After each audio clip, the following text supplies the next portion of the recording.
Who wants to do some prayer today? Anybody? Oh yeah, we've got a professional back there. You go. You're hiding back there. Thank you. Would you bring some? Great. Thank you. Let's pray, guys. Thank you, Father, for today. Father, I thank you for this opportunity to come together as part of this county. God, we thank you for the blessings you give us each and every day. Father, we ask that this morning, Lord, that you teach us, Lord, your ways. Father, give us the courage, the strength to do the things that you call us to do. Father, thank you for these leaders in our county. Father, we pray that you give them grace, give them mercy. Father, we pray for wisdom. Father, lead us and guide us. Forgive us of our sins in Christ's name. Amen. Amen. Thank you, Chief. Gentlemen, pledge. I pledge allegiance to the flag of the United States of America and to the republic for which it stands, one nation, under God, indivisible, with liberty and justice for all. Welcome everyone to the regular scheduled Eastland County District Court meeting, October 25th, just after 9 o'clock. And for the record, all the commissioners are here except Commissioner 2. He is out today. County judge for the record, so we do have a quorum. Also at the table, county auditor and deputy county clerk, Donna Robertson.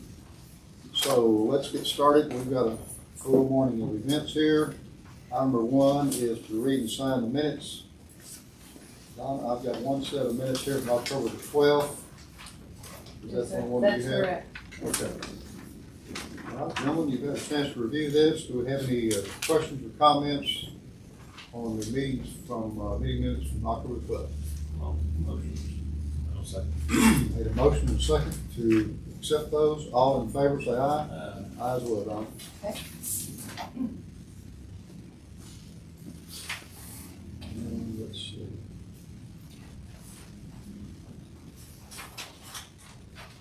Don, I'll try to get absent and everything for Commissioner 2, but you might see as they come through, make sure absence on that. Okay. And let's see. Thank you. Thank you. Okay, that takes us to item number 2, and that is a redistricting presentation related to findings of fact regarding political boundaries of Eastland County based on the Census 2020 data by Frank Riley, attorney at law at Allison Bass McGee LLP. Mr. Riley, would you come on up?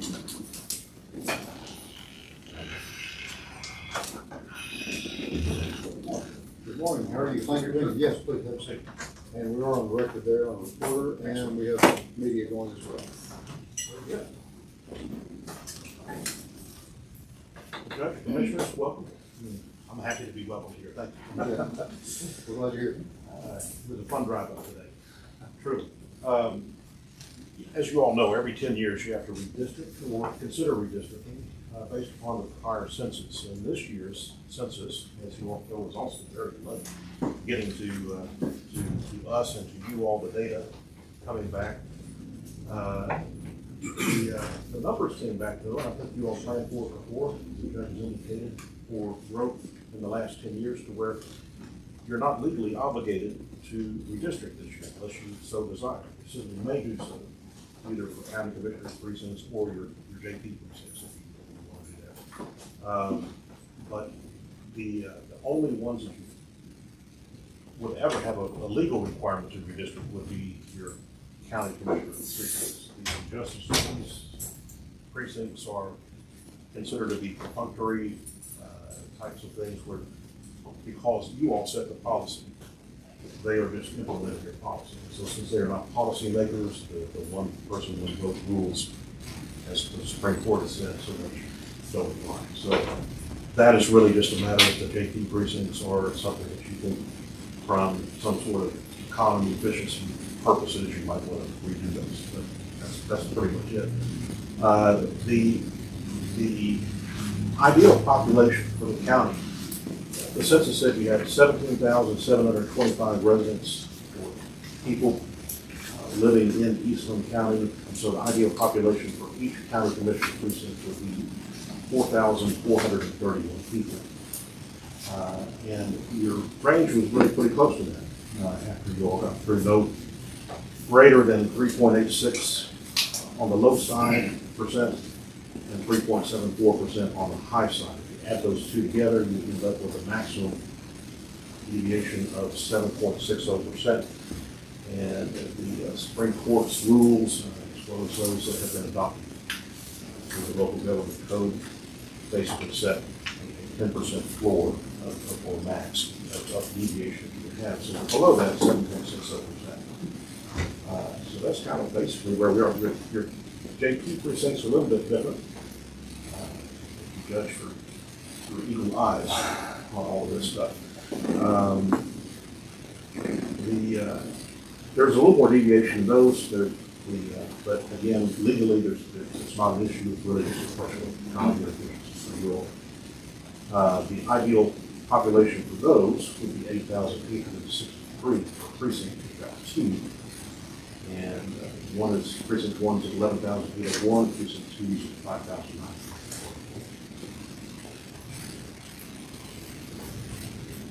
That, if you decide that you want to redistrict either Commissioner's Court or JP precincts, in order to start the redistricting process. If you're satisfied with the lines you have now, and don't want to go through the process, you would enter an alternative order to retain. With the data that we have now, is there any kind of an impact on the ethnicity across the county?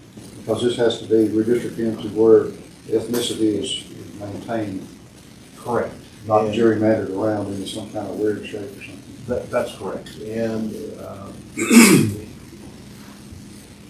it appears to me that the largest minority group that you have in the county is Hispanic, and their total percentage is 16.55% across the county. And if you look, they're evenly dispersed percentage-wise across the county.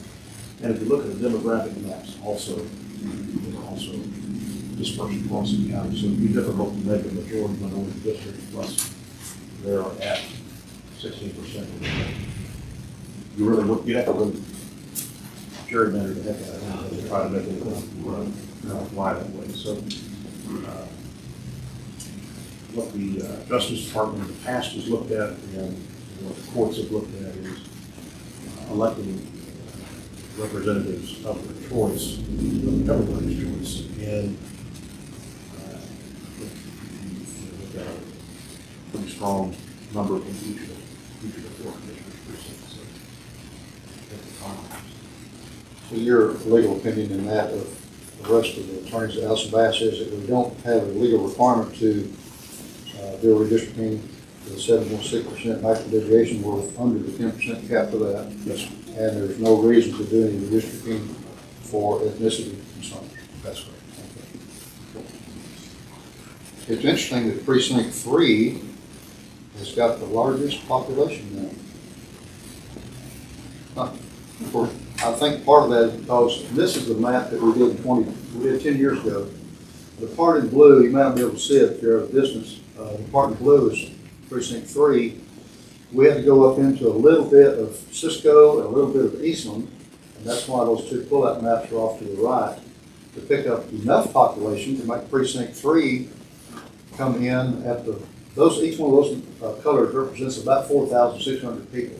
That's where we needed to get for our old population of 18.5. So if you take 18.5 and divide it by 4, you get about 4,600 people. And now the numbers show that part, precinct 3, is now the largest populated commissioner precinct. That's interesting. Well, you know, when you do redistricting, it caused all sorts of issues, shall we say, issues. Annie Maxwell precinct is the one in the middle, kind of the pink color one, the salmon color one. About 90 miles of county road there. And then the largest geographical population, or largest geographical area, is precinct 3, which is the blue one, about 300 miles of county road. So we had quite a process to divide that money out by road mile. So we've got a good system going now. I personally don't think that we need to redistrict. The justices of the peace are both here. They're used to their districts that they have. Of course, the Constable District aligns right up with theirs as well. Our voting precincts are 9 in the county, and we did the division along voting precinct lines with Jim Allison's suggestion on that, and that worked out pretty well. That really well, actually. I think after 10 years, everybody's used to the precinct lines for commissioners, for road work. We've got several members of the public here. Does anybody in the public see any reason that we need to change that map that we've been using for 10 years? We also have Summer Olvera, who's our election administrator. Would you like us to change that all up? You'd rather it stay the same? Yes, sir. Okay. Well, I think it's worked well for 10 years. I think Commissioner Raines and I are the only two that are still on Commissioner's Court that were here 10 years ago. But it was quite the effort to get that down to about 1.5% deviation. We have to do it again in 2030, but that'll be something for enough Commissioner's Court to consider in 10 years. You never know what the growth is going to do. That growth will go back up into the yellow and the pink area, green area. Who knows? Lake Leon seems to be getting more people. The city of Cisco now is just about to go up into the south side of Lake Cisco, Hidden Shore Development. That's going to pick up quite a bit of population over there. So all those numbers could change in the next 10 years based on the 2030 census. Okay, Mr. Riley, at this point then, we need to make a decision about what we need to do as far as the order, I guess, correct? Okay. So for the record, this is the finding of facts regarding political boundaries of Eastland County, Texas, following the publication of the 2020 census data and order. We've got one order to either retain the existing political boundaries, or we've got the other order to start the redistricting process. Commissioners, what is your I'll pleasure? make the motion to retain the current boundary. All right. A second. No, second. All right. We have a motion and a second to retain the existing political boundaries as explained by Mr. Riley with Allison Bass. All in favor, say aye. Aye. Aye as well. And so it is unanimous, and I will get these signed off. Let's see, we've all got to sign this. Donna, do you have a copy of it over there as well? No, I do not. Okay. Another copy? Do the commissioners have a copy? Did y'all bring your? No. Okay. Well, let me sign this one off, and we'll get it tested too, and then this will be the one that we use. That way, instead of signing a bunch of them.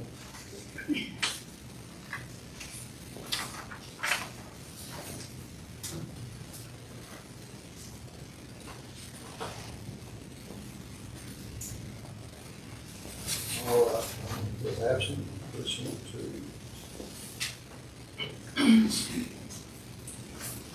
Yep. All right. Thank you, Your Honor. You bet. Thank you, Frank. Appreciate it. You bet. Good to meet you. Long drive for 5 minutes. That's quite all right. Happy to do it. Well, I want you here to explain and maybe answer any Absolutely. questions that might have come up, so. Yes, sir. And we've already paid the money for you to be here. We appreciate that as well. And it will save us some money from not having to do redistricting. Absolutely, that as well. Thank y'all so much. And then ultimately, if y'all can get me a copy of that, then. We'll get you a copy of that, Frank. Thanks, Judge. If you'll attest that and send a copy of it back, I'd say back out to everybody here so we all have it. Okay. That'd be good. And the extra copy for Mr. Riley. Okay. We have a request from the treasurer's office to go to the bill paying process so we can get her started on that. And that is going to be item number 18, bills, claims, and accounts. That's the last thing you have. There. It's all right? Yes. Okay. All right. We have a motion then to go on and pay the bills, claims, and accounts. Yes. And a second as well. Or take up the item. All right, so No. just take up the item and move it down. So Christine can go get her work done. All right, Ms. Key, we'll take us through these. There are 7 sets. The first one is October 13th. It is a health reimbursement arrangement, employee medical reimbursement. The next one is October 15th payroll, and you'll see it is gross, withholding Medicare, Social Security, retirement, and other deductions and benefits. And I believe the only thing that is not in here still is unemployment workers' comp. And the next one is, again, October 15th payroll, and it is also, it's gross pay. Next is October 24th. These are fiscal year 2021 payables. The next one is October 25th, and these are also fiscal year 2021 payables. On page 17,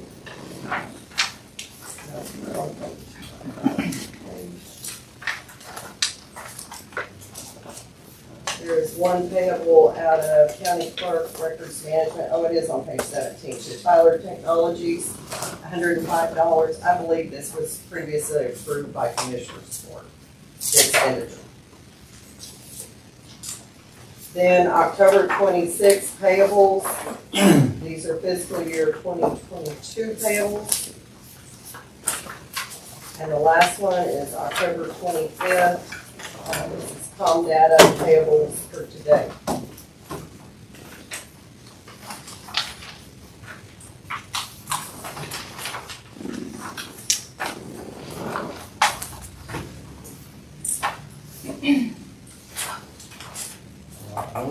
Questions, comments on the bills? Judge, may I ask a question?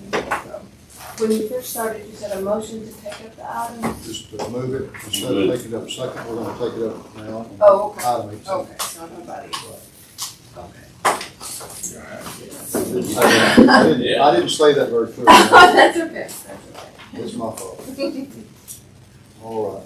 Do we have a motion to pay the bills claimed to the council as presented? Motion. Okay. We have a motion. Do we have a second? Uh-huh. All in favor, say aye. Aye, say aye. Okay. Unanimous. Thank you. Thank you.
There's a lot of firemen in the room. Could we pick up number 7 and let them get back to what they need to do?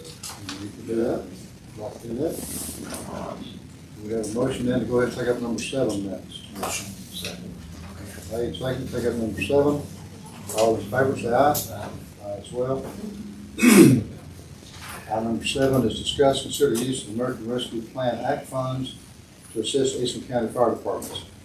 Are we taking up individual departments, or are we speaking as a group, or how do y'all want to do that? Dr. Hughes? Judge, the only reason I'm here is I just wanted to make sure the county has received the MOU from the city manager and how it's going to be distributed. I have received that, and I think you also sent a copy to the rep. Okay. So I just wanted to explain the reason that this was redone a little bit is because I did further investigation. And so the purpose of premium pay is what they're technically calling it in the art deal, is that we can't take, we had a discussion that we could only allocate like $22,000 because we didn't have enough volunteers and all that. And we talked about, well, future volunteers will get it. Well, you can't do that. So it has to be people that are current, that worked during the pandemic. That's why we had to readjust the allotments to make it come out to the 25,000. Okay. So it's one-time deal. It's done. There's no holding any money to pay future employees or volunteers. It's a one-time deal, and that's just how it has to be. So Okay. I just want to make it clear, just make sure you all have this. Okay. You have a copy of it. Yes, I do have that. And before we go on, I had training week before last, and we again discussed ARPA funds. And some of this is what we already know. Premium pay has to be on an hourly basis, and benefits have to be included in the calculation. And if an employee makes more than $50,000 with benefits, they're not eligible. Other things, of course, anything that's purchased has to be purchased according to federal grant rules, Texas state law, and county policies and procedures. So if bidding is required, it's going to have to be bid. And we have until December 31st to obligate, which we already knew. So are you saying then if they want to buy something that's over the $50,000 threshold that we have for the county, it's got to be bid? Or Yes. some other threshold we use? No, it's over the 50,000, but still need to be aware that this is federal grant money, and they're very picky, and they want to see that we've gone out for bid, or we've gone through purchasing cooperative, or we've gotten quotes, depending on the total dollar amount.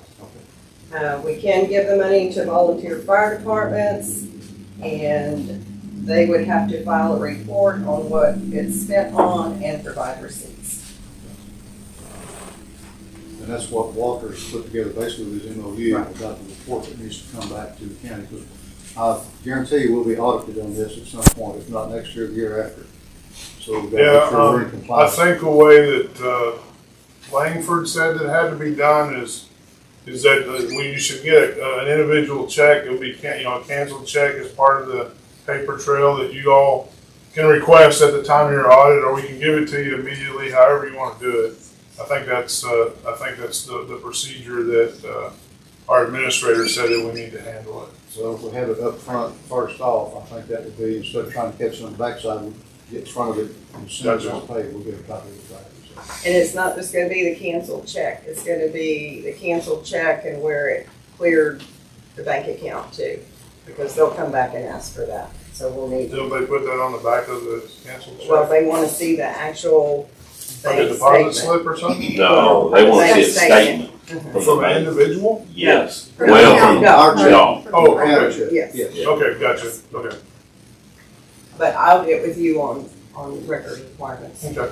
We have to do that with payroll on our stuff. You actually have to have where it went through the bank and in and out. So that it shows the recipient actually received the money. Yeah. Simple. Okay. All right, with that then. Who's next? Who wants to speak up next? Well, let me just make sure I have everybody identified. We've got Holden Chief, Eastland Chief, Ranger Chief, Rising Star Chief, Cisco Chief. Carbon. I can't see behind me. Carbon Chief is here as well. Who are we missing? Anybody else? Desmond. Desmond called me last week and said he couldn't be here because he had somewhere else, but he was going to send him. Representative? Anybody here representing Desmond Fire Department? Okay, maybe not. Anybody here representing Gorman Fire Department? No. Okay. All right, so who wants to be first? Or do you want me just to pick on somebody? I'll just start over here, work my way across then. Chief Richardson, so what would you like to have? What are your needs at Olin? Our first need is we'd like to use the money to put a generator in our station. I've worked on getting us a quote on that. The guy, we were using our local dealer here, and he come back and told us about the end of it. It would take 9 months to get it. Wow. So I've called 2 other people. They're supposed to be coming to give us quotes, see what that's gonna cost, see what we have left. After we get the generator done, then we wanna try to buy some equipment that we need to update some of the outdated stuff we got. Did he give you any kind of a ballpark as to what that generator might cost? Or not, you'd rather not say? It's gonna be in the $20,000 range. Okay. He did say that. So, I mean, the biggest majority of it will go for the generator system. So this is one generator set at the old VFD? Yes, sir. Okay. That will run the whole station. Okay. So, they were looking in the ballpark of about a 36 kW generator to run that station. So, that's what I was initially told by the guy here local. Okay. The other 2, I don't know what they're gonna. They're both having to come out of Metroplex, so it's gonna be a higher price tag than what it was for local. So. And we don't have to make a decision today, but we need to kind of give an idea of what, after y'all's chiefs meeting last week, or I guess 2 weeks ago now, get an idea of what everybody's thinking about to make sure that we have the money set aside, encumbered, we call it, set aside to pay for what your request is. That is what our game plan for right now for Odin is to put a generator in the station once I finally get a quote, and then update some older equipment afterwards. So if we just buy one piece of equipment like that, then all we need is just show the paper trail as to where we paid them and they can receive the equipment in and pay for equipment basically. And then MOU saying what we're gonna do is pay for their equipment up to a certain level or whatever.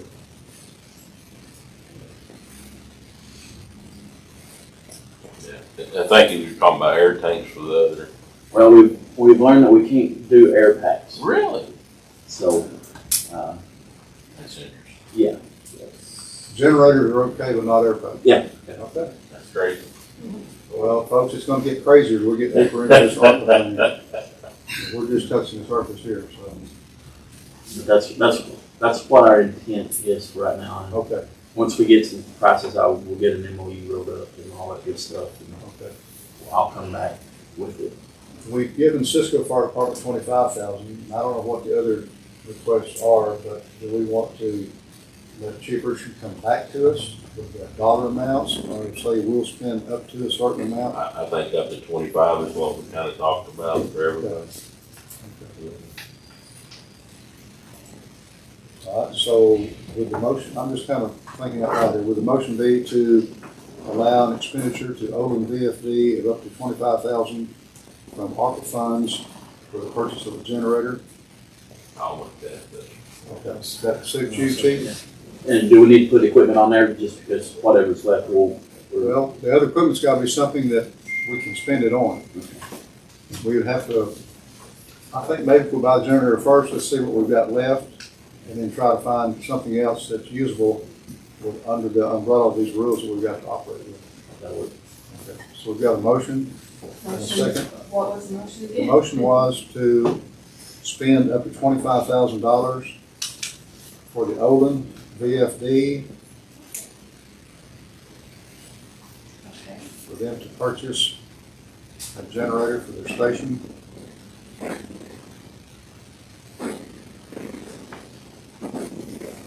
And possibly other eligible Equipment. equipment.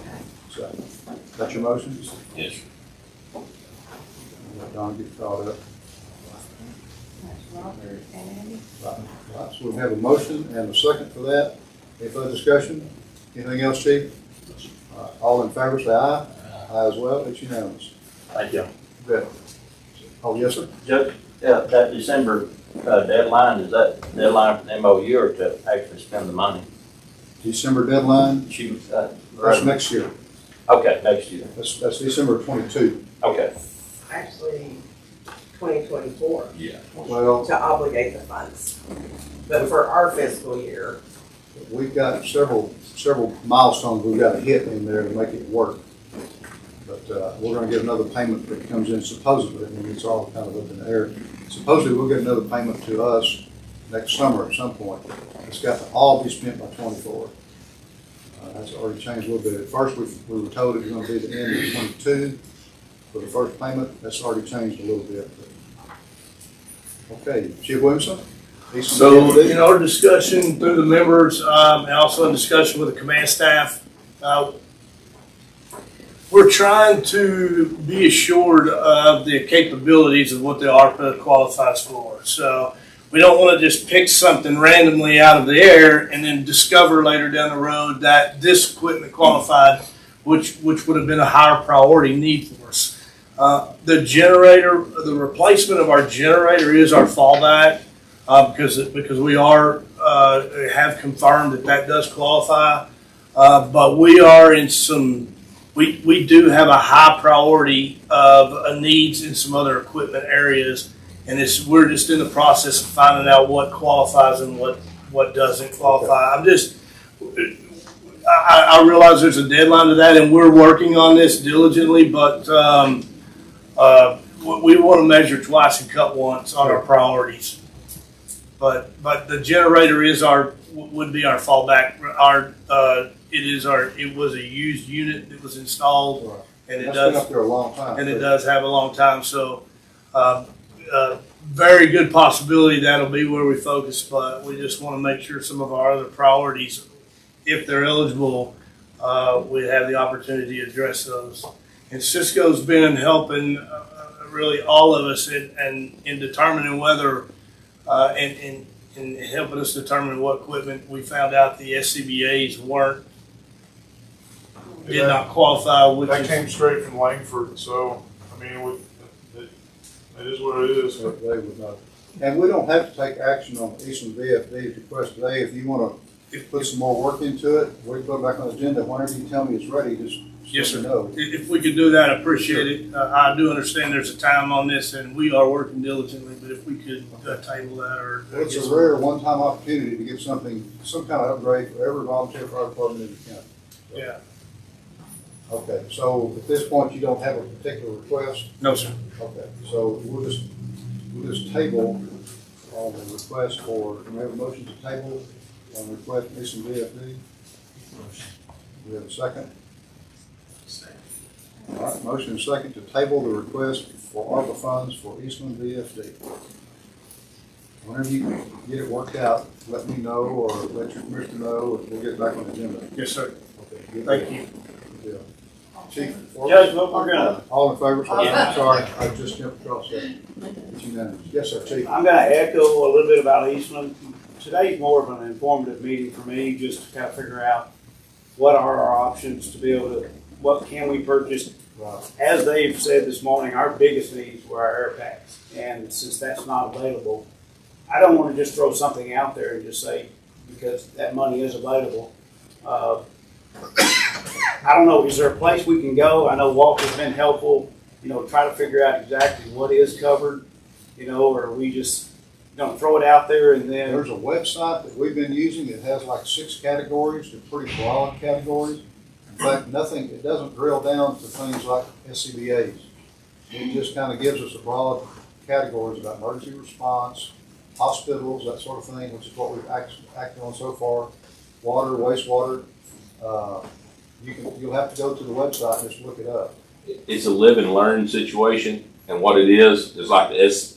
Somebody somewhere bought them, they sent it all through, could be anywhere in the United States. They sent it through and they said, no, you can't do that. And they got stuck holding the bag.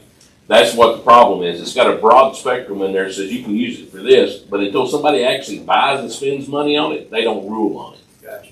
So that's what's so crazy about this. They say, well, you can do this, but then when you do it, they say, no, that's not covered on that kind of stuff.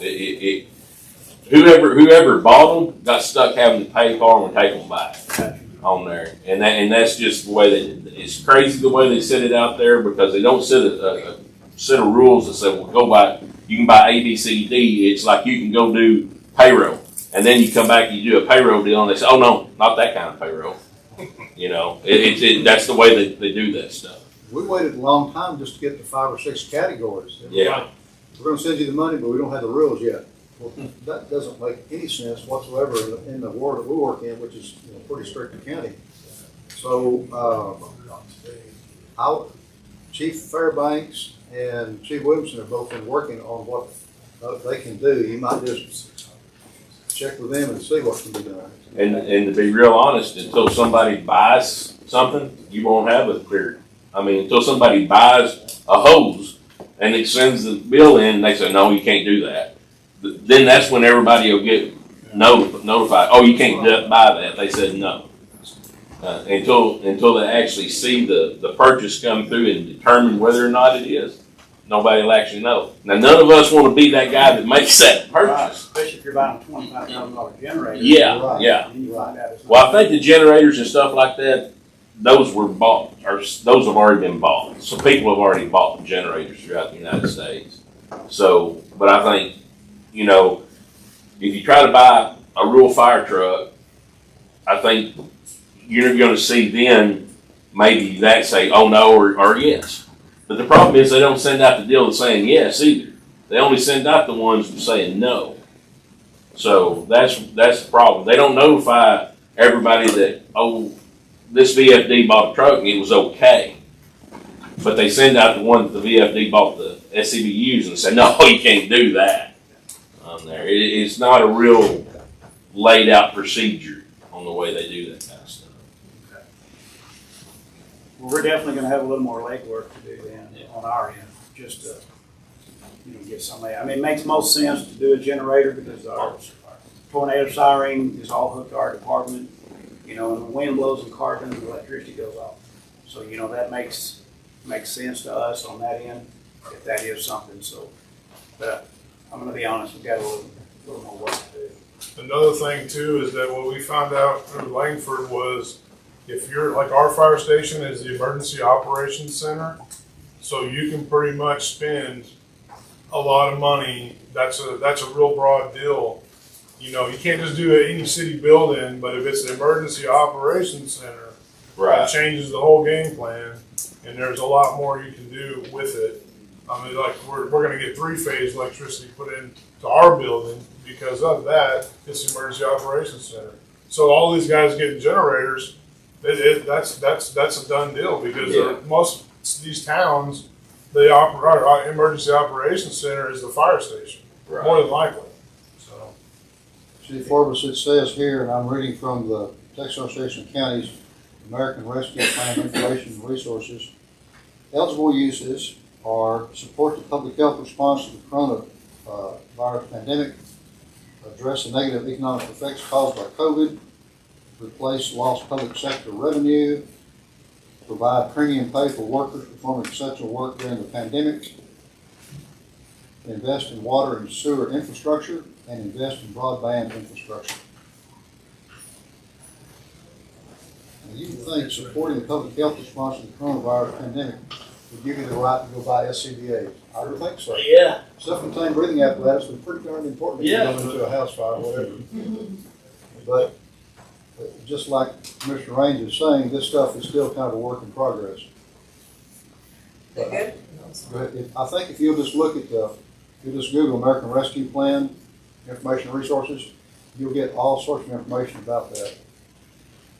Well, Judge, do I need to give you something today? I mean, I'm happy to say a generator or something to that fact. Well, it's up to you guys. I mean, I don't know what your needs are. That's why we're all here today.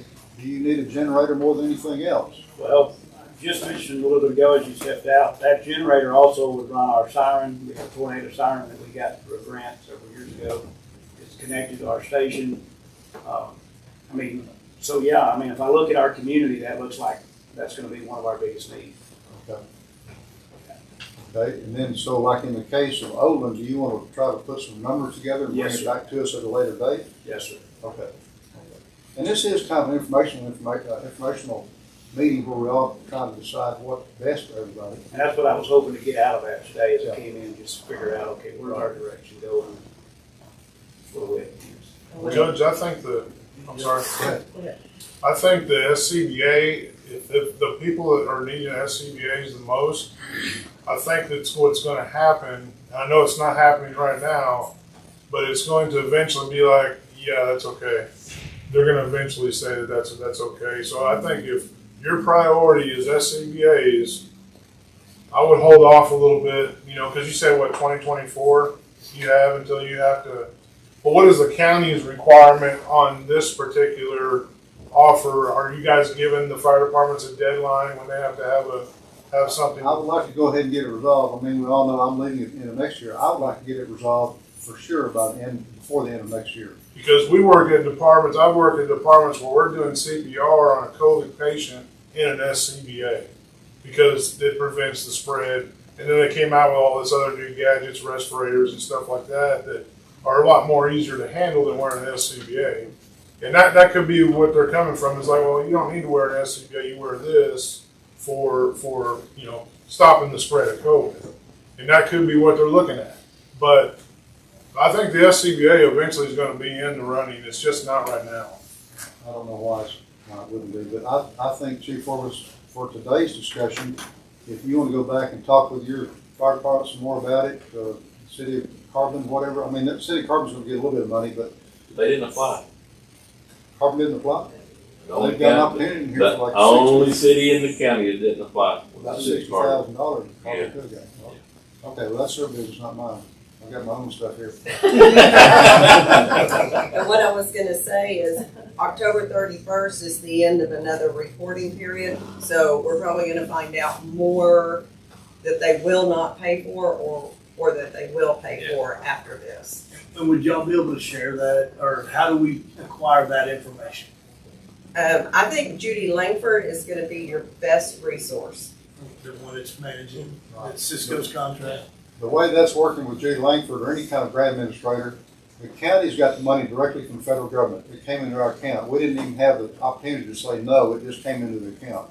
Cities have to make the request, but they've got to go through a grant administrator because their money went to the state.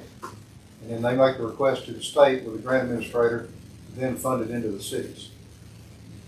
And the cities, I know the larger cities are getting a sizable amount of money. Cisco and Eastland both are going to get around $800,000 apiece. So they're getting a sizable amount of money too. And everybody's got needs, but we have an opportunity here to help the fire department. So I think we need to make it work if we can. Hey Jody, as we discussed in our chief's meeting, it's sharing that information. Sure. So we'll have a group deal going, and anything that anyone learns, we'll share it out there for all of us. Well, it's good for me to know what, I thought it was coming down today, basically what we had to. Not So that's got a little necessarily. bit of I mean, time. if like Chief Richardson, if they've got something ready to go, or if Chief Fox is about telling me in a few minutes what they want, that's great if it fits in with those eligible categories we've got working on. Okay. So if you want to go back and discuss it with your folks, let us know in some future. And again, just like I told Chief Williamson, if you'll just let me know or let your commissioner know, we'll put it back on the agenda for some meeting in the future. It's just for us, it was gonna be easier for each one of y'all to tell us what you need than it was to try to do a blanket deal for all fire departments, because it's gonna be such a, record-keeping procedure. It's gonna be easier for this than it is that on there. And that's just the way it is, because it's grant stuff. I mean, it's very labor intensive, paperwork intensive on keeping up with everything. They want a lot of paperwork. So do you want to just bring us back something at a future Yes, meeting? Okay. Can we have a motion then to table the request from Carbon VFD? Motion made, seconded. All in favor, say aye. Aye as well. And just let somebody know, either my office or your commissioner know that you're ready to come back and talk to us today. Okay, thank you. Our regular meetings are on the second and fourth Monday of each month, unless the holiday pushes it one day or something. Okay. Chief Fox, you're up next. Yes, sir. We are building an emergency operations center in our station. We got most of the work done on the building room itself. But we want to do the emergency operations center with radios and computers and this, that, and the other. But at this time, I can't tell you exactly where the money's going to be spent. We want the money to go towards that.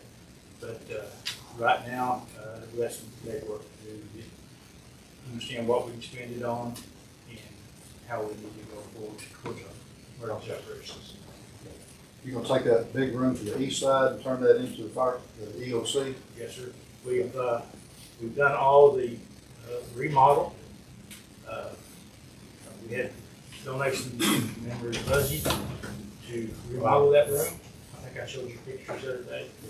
And the remodel is done, but we still have a lot of work to do as far as getting things ready for emergency operations. Okay. So do you want us to table yours until you let somebody know, come back? Until we know exactly what we're doing. I don't want to say something that, come down the road. Okay. All right, can we have a motion in the table, any kind of request from Ranger and VFD? Motion. And do we have a second? Second. Motion made, seconded, to table Ranger VFD's request. All in favor, say aye. Aye as well. Okay, Chief Incencio. I came prepared with a list today, but after hearing some of the other discussion, I want y'all to table ours as well. Okay. Do you have a generator, Rising Star? Yes, sir. Okay.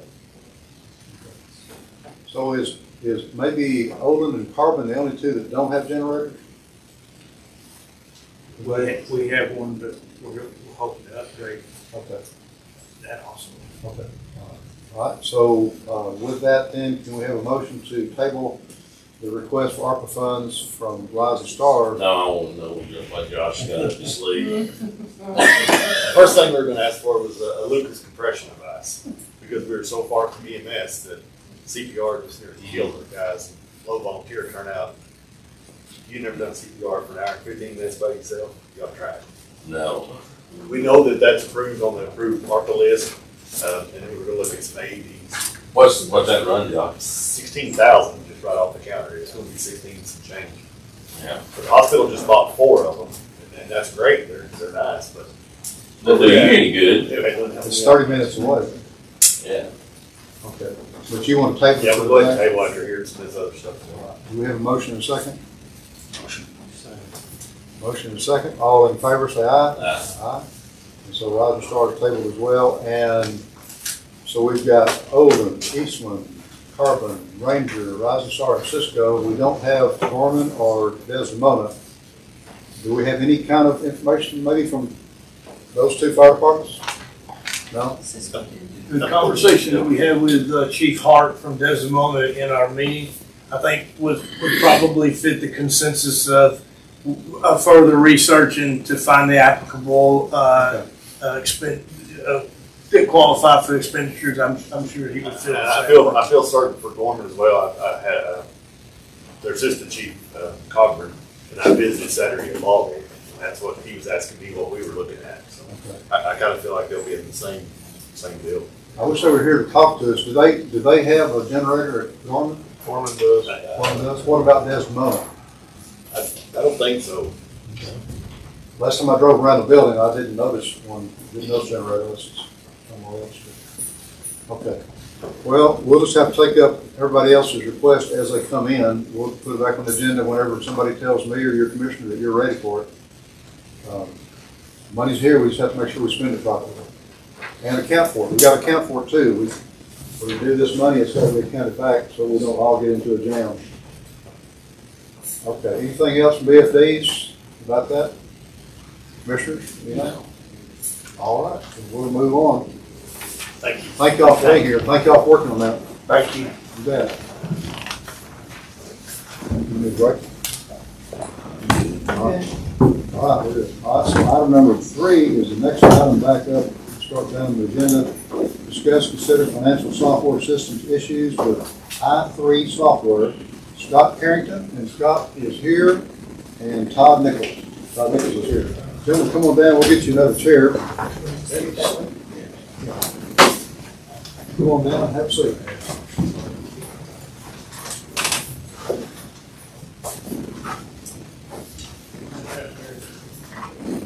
Perfectly adjusted.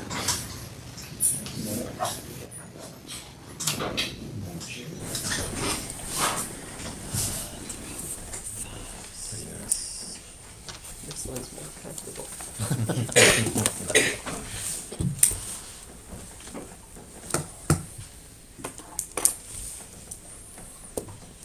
Did y'all come from Metroplex?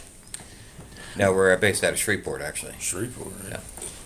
Come from Metroplex. They came through the middle. Yes, yeah. Does that count? Yeah, buzzed right on through.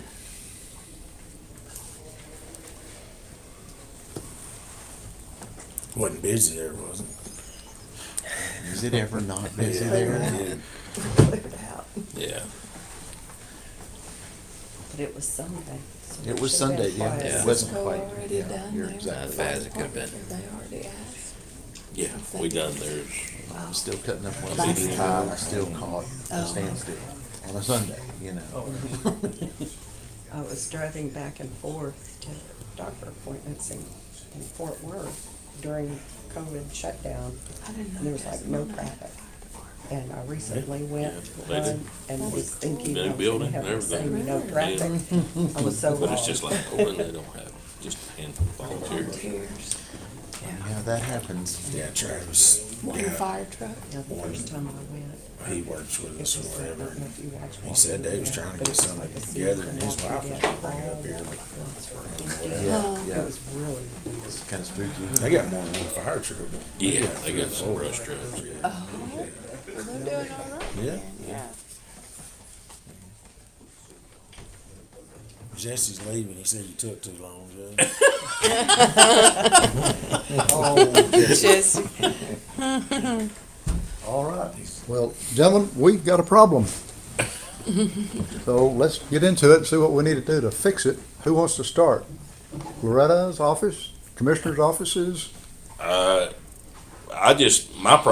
biggest problem is signing and having to bring paperwork over to the courthouse.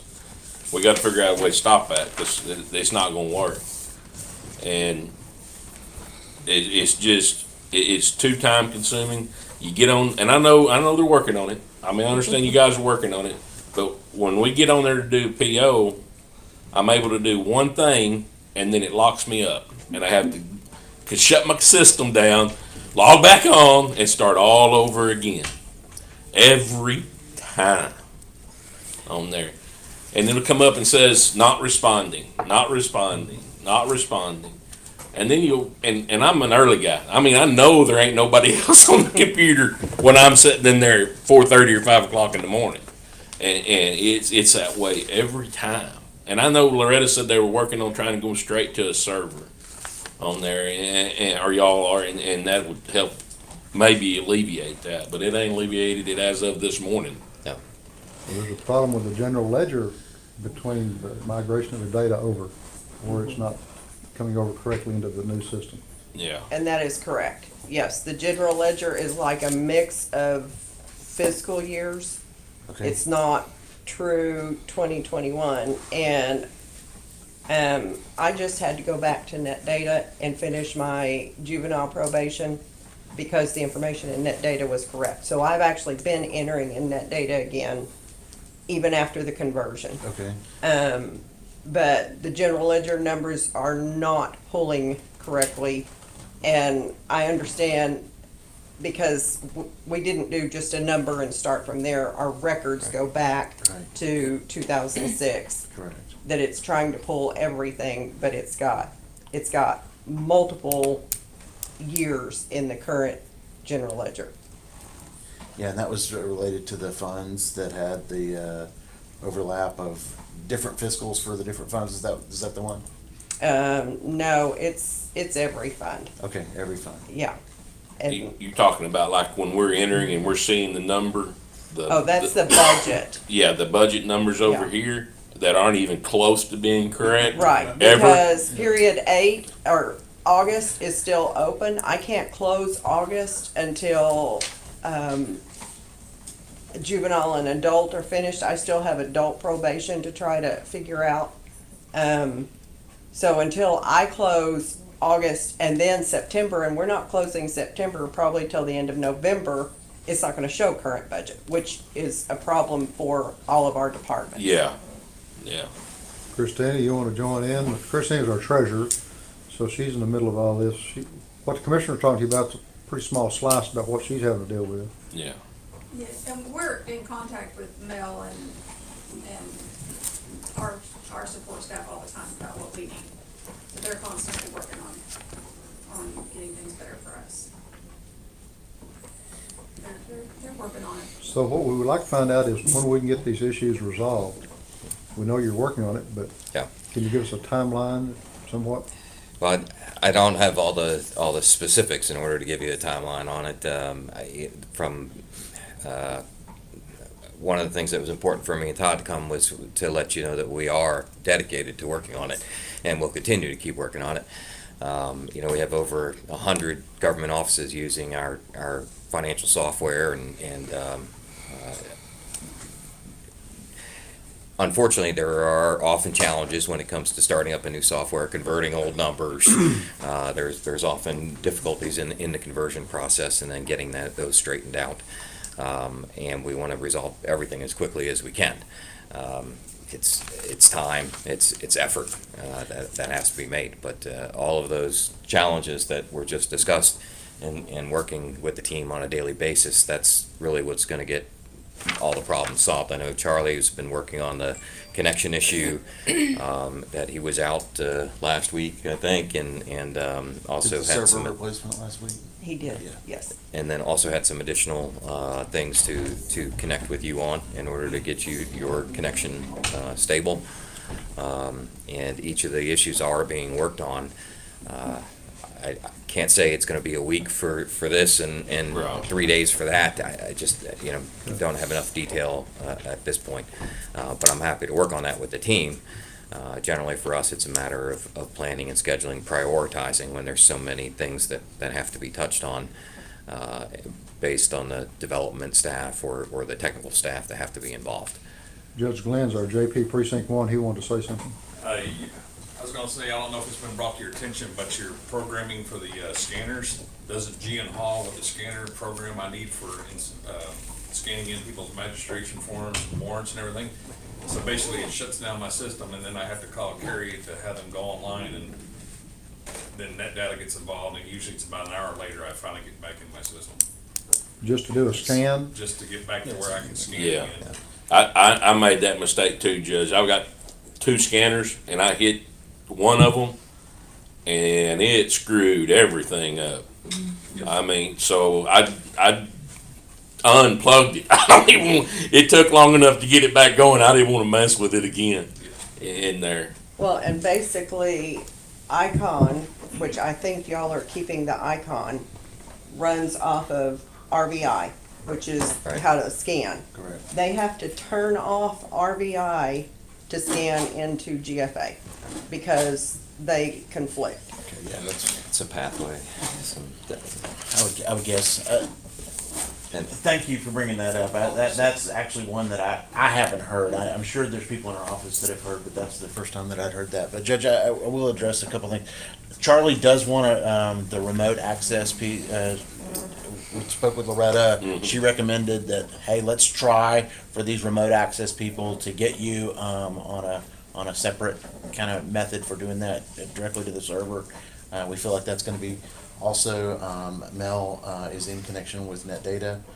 They're a sister company, so there's a cooperative arrangement on this this data migration, and so they're sitting down side by side to kind of help kind of figure out what that is. Again, timelines, I can't speak to exactly what that timeline would be, but I know that we have a cooperative arrangement with the other side of that data, which is a much better situation than we would be in.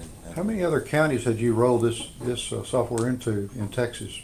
Just like number 2? Are we number 2? Number 3?2. Number Yeah. 2. But- Did the other county have any of these issues? So in the beginning, there was definitely some conversion issues as well. Were they using Again, net data, or unfortunately, do you know? I'm sorry. Were they using net data? Yes. Okay. No. They were from EDocTech. EDocTech. Oh, that was sorry. the one. Yeah. That was the one Somewhere that from the came- panhandle. So then it would be Yeah. the first net data rollover. This was the first net data rollover. Okay. And we were aware of that. I mean, that's been discussed the whole time. We knew, and part of the appeal to Christina and I is so we could kind of help create this and make it work for us. So that was not a secret at all from any point. There are a lot of, as Todd mentioned, we are sister companies with NetData, so we have a positive relationship versus a competitive one, Right. which would make this even much more difficult Yeah, if it was correct, coming from yeah. a competitive standpoint. But we're trying to keep the communication open, and as any new challenges arise, making sure that we address those as quickly as we can, particularly in regards to data. To us, that's one of the most important things, getting the data right, the numbers right. And then also the other team addressing the hardware connection, the scanning type issues, which again, being in over 100 government offices that use the software, that do the scanning, that do the connection, we will fix the problems. It's just the unique effort here is mainly around the data, and then coming from the net data system and their unique setup that they had, connecting to their specific hardware. I've never described it as unique, but we'll go with that. So, incidentally, we just in terms of delivering and showing progress, I think we've got our maybe the third set of updates ready. That I think they talked to you maybe this morning to push out the third set of, hey, addressing some specific things. Some of those things obviously requiring development involved, and so that steady stream of, hey, fix, document an issue, what does it need to be fixed, and then actually delivering those fixes out. That process is steady, and as a process of our business, we're just not the kind of company that just drops you after training. Well, there's the problem. Ain't none of us had any training. Okay.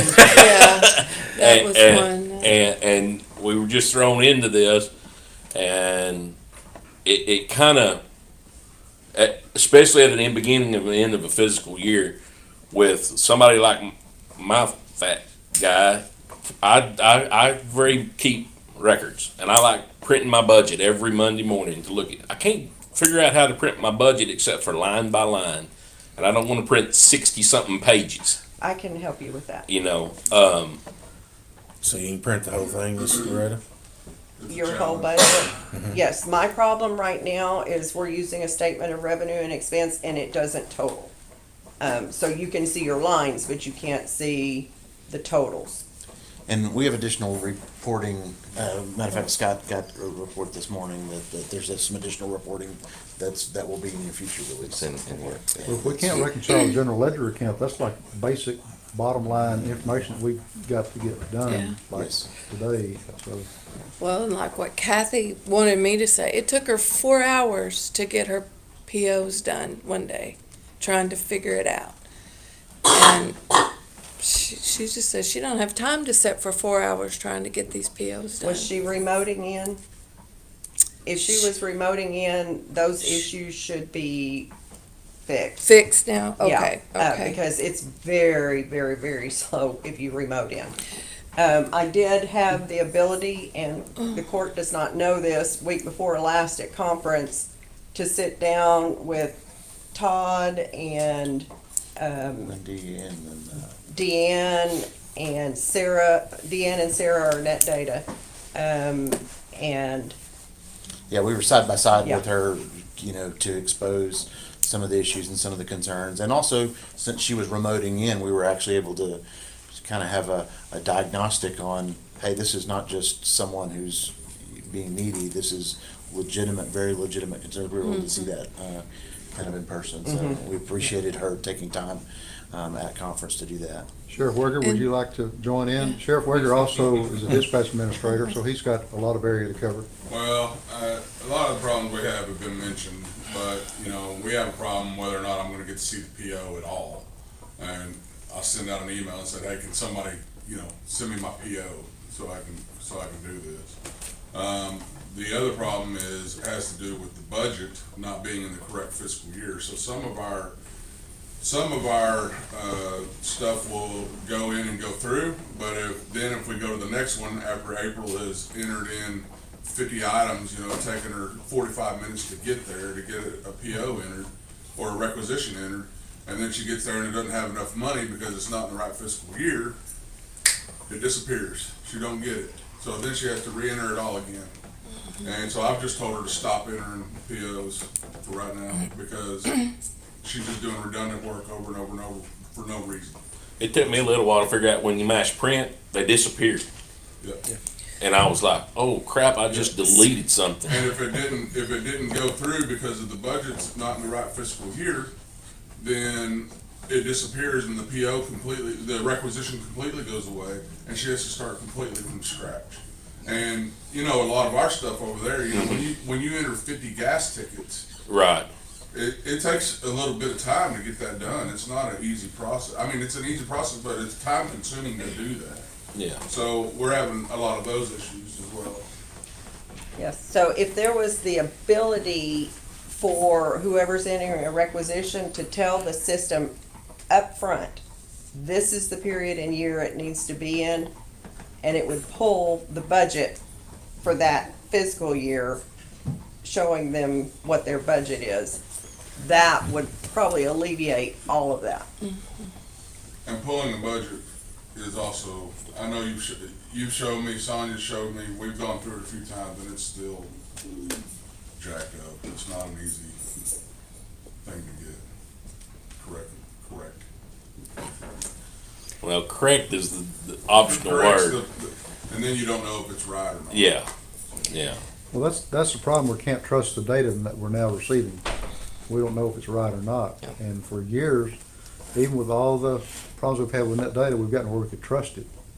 You know, we're gonna go through all these reports here in a little while, and we could trust that net data would have the proper, at least we're in the proper fiscal year. Well, we got to figure out a way to not have to bring hard copy POs over, because it's taking Wet signatures. 2 weeks Is that for. just an intermediate problem that we're having, a transitional problem that we're having? Eventually we'll get to where we don't have to do that? Yeah, because it's taking 2 weeks at least to get a PO through the system, and that's not going to work. Yeah, the vendors aren't happy about that. No, they're not happy. Can y'all fix that? That's what our question is. Yeah. Well, I think it's going to be a little bit on what they want too. Well, and that's, Christina wants What? a hard copy PO and the detail for her records. Now, if y'all remember when COVID started, everybody was bringing paper over, and when COVID started, I said stop. And y'all were scanning everything to my office. I had one employee that's all she was doing was printing everybody's purchase Yeah, but we orders. were doing the same thing in the rip out books, so we can go back to the rip out books if we've got to bring them over. Yeah. I mean, and somebody else can do all the paperwork. I've always brought the hard copies, that's all I brought. You know, I Yeah. did my requisition, I printed it out, or one Yeah. purchase order, I printed it off, brought it up here. I mean, but this system, I'm just gonna leave it sitting there until y'all can figure out what you're doing. Our first focus is the data, get the data correct. If That's, I can't see my numbers, I can't do anything. And the people that live here that vote for me, because I can't go out there and put a rock on the road, because I don't know how much money's in there. That's the issue. So, I mean, and that's a continuing process as we go through the funds and through the years, periods, in order to reconvert where we need to.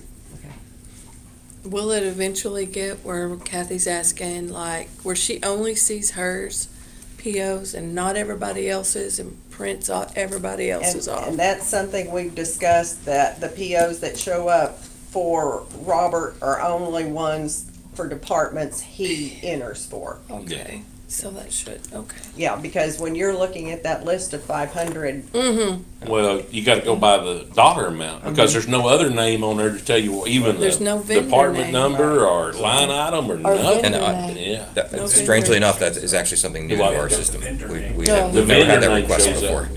up. Even with all the other offices we're in, they've never, generally because the PO process is something that's centralized within those groups, so that we've not had that request before. So that will be something that's newly developed into our software for y'all.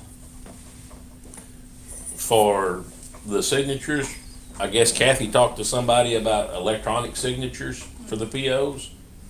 I know, I guess that's what you're doing when you're signing them? well, Kathy had contacted Melanie, and Melanie asked me about it, and I told her rather than everybody having an electronic signature, I'd rather the information that's already in the system populate into the POs instead of everybody having to do an electronic signature. So Well- who entered it, who approved it, Right. you know, who in my office, of course, we're all auditor when we go in, but Yeah. still that it would show that on the PO. No, it comes up different in y'all's office on who does what, because I've got copies of it on who did what and when. And like it says, Sonia sent it to you, you submitted it to Sonia back, and then you signed it and sent it to Christina. You can print all that off Okay, to know on what. the history it does, Yeah. but not on the PO itself. Yeah. There was some effort to get to request to have that print on the actual PO, the history piece section, because it would provide a transaction log. And if you want an original signed PO, I don't know why we can't scan those in and attach them to the PO just like we do the requisitions. I still have to have it printed out. I have to have a paper copy. You print it out. I can't print out for 20 departments. I have a full-time and a part-time. So here on out, we gotta bring them over no matter what. Is what Well, you're it's gonna saying. be a matter what. That's what we're saying, right, Miss Loretta? If that's what she wants in her paperwork, yes. That hasn't stopped. I Yeah. haven't stopped having a paper copy. No, If we scan them it's- into the system, why, if we scan the PO into the, I think what he's saying, we scan it in where we're scanning in all the requisition and the invoices and all that, if it's got scanned in there, why do you need a paper copy? If it's all in the system there, if you need to see it, boom, there it is. If you ever need it, you can print it all out. I don't know, I'm just asking. For my records, I need a paper copy. And there's certain information when we pull purchase orders to accounts payable that we have to put in the system.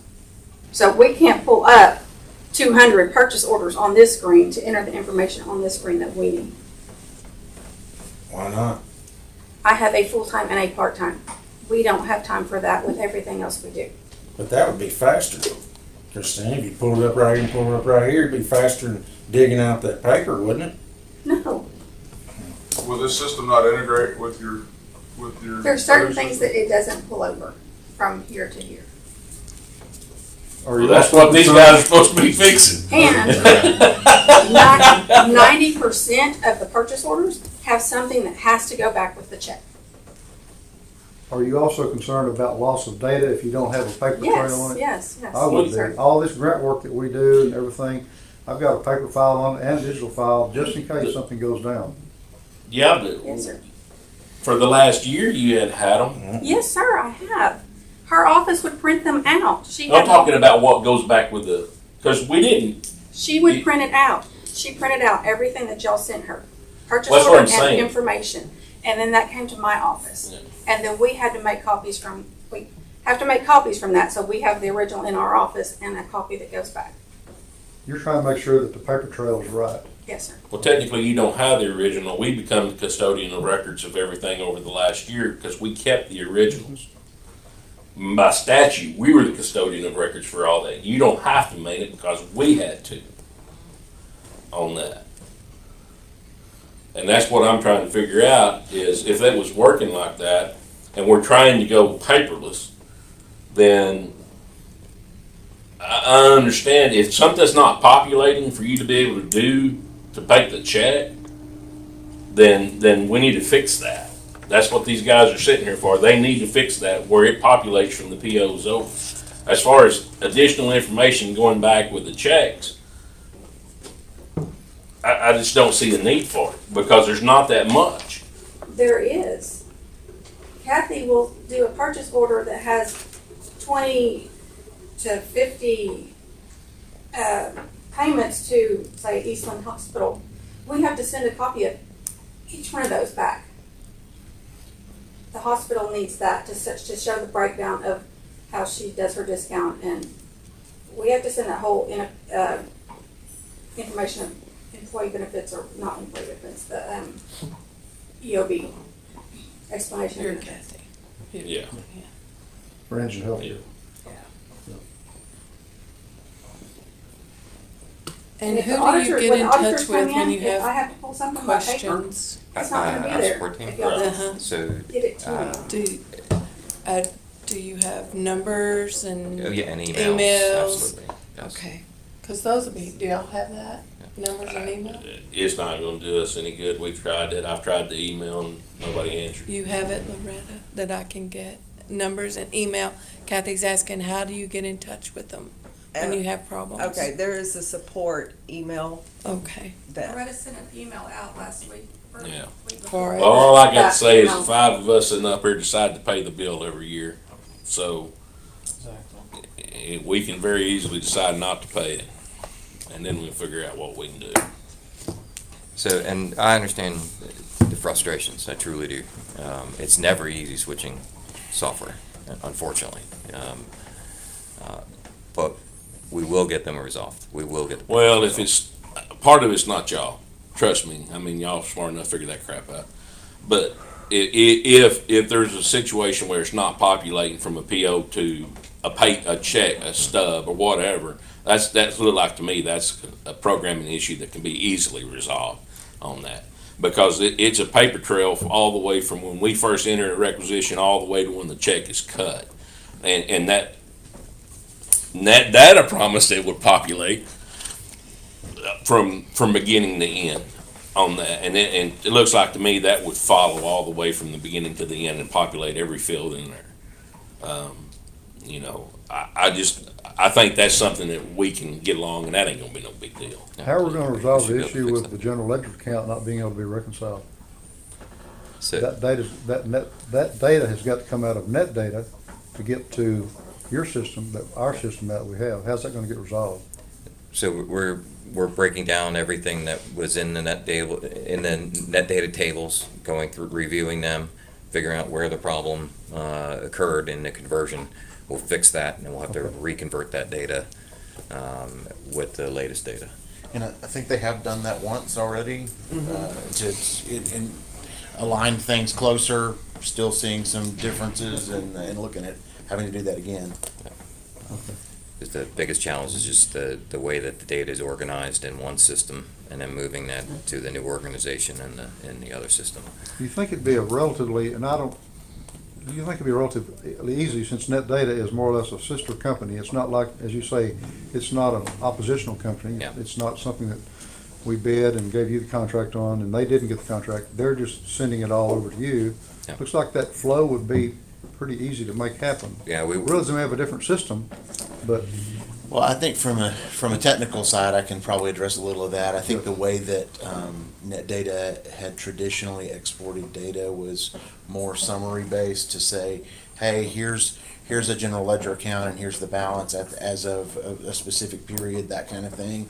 And so they're in our system is very transactional, keeping that full transaction history all the way back. And so I think that's where we're seeing some of the alignment, where they hadn't been in the traditional habit of exporting data in this really granular way. And obviously, first time that we've done it with them. So I think it's the way that we maintain very granular pieces of data is not the normal way for them to export. If they were sending this to a competitive product, they would have just sent over like, hey, here's your balances as of the end of the period. so your software is not recognizing it because it is too broad-based. Yeah, well, the data coming in, like I said, I think there's compute pieces on both sides, but Okay. where they're changing the way that they're sending the data over, and then we're changing the way we're consuming that data. Loretta, what do you see them needing to do to make this work right? Well, and we'll work together to get the general ledger straightened and reconciled. That's number one. Budget, and I've explained to GFA, and I understand y'all work with school districts more than counties per se. Budget is everything to counties. So stressing that budget reports need to be correct and accessible. We've discussed that. Yes. So we're working to get it done, and when we converted to net data, we converted from QuickBooks, and it was a nightmare. The only thing is, everybody didn't enter in at that time, so all the departments are seeing it right now. That was 14 years ago, so. Yes. And that was new for us too, was the concept of everybody entering in as opposed to a centralized group. We had actually expected, and are working on rescheduling more people for training, to come out for training, because we had originally, we asked the wrong questions, so I'll take the blame on that. 'Cause we asked the wrong questions, and we're expecting to train 8 to 10 people, and we got here and it was 40. So we were not prepared to deliver the training that 40 people needed. And that's why we have to get more people on the ground here to do the training, redo the training. So y'all can schedule some more training and hopefully get this to working better as soon as possible. Yes. Yeah. Yes, sir. Okay. For precinct 3, John, do you have anything to add we missed? No, precinct 3, our issues are insignificant compared to some of these other issues. Our issues was only like Robert said, on Mondays, we like to print out our specific budget that pertains to precinct 3 so that we know what our account balances are. So that we know what money we can spend, what money we can't. Right now we can't, it's just line by line.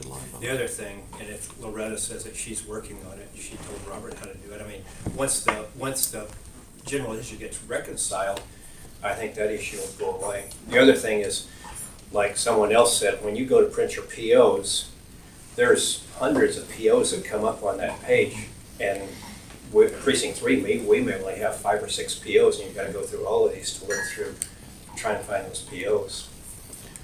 From our perspective, that's about the only issues we have.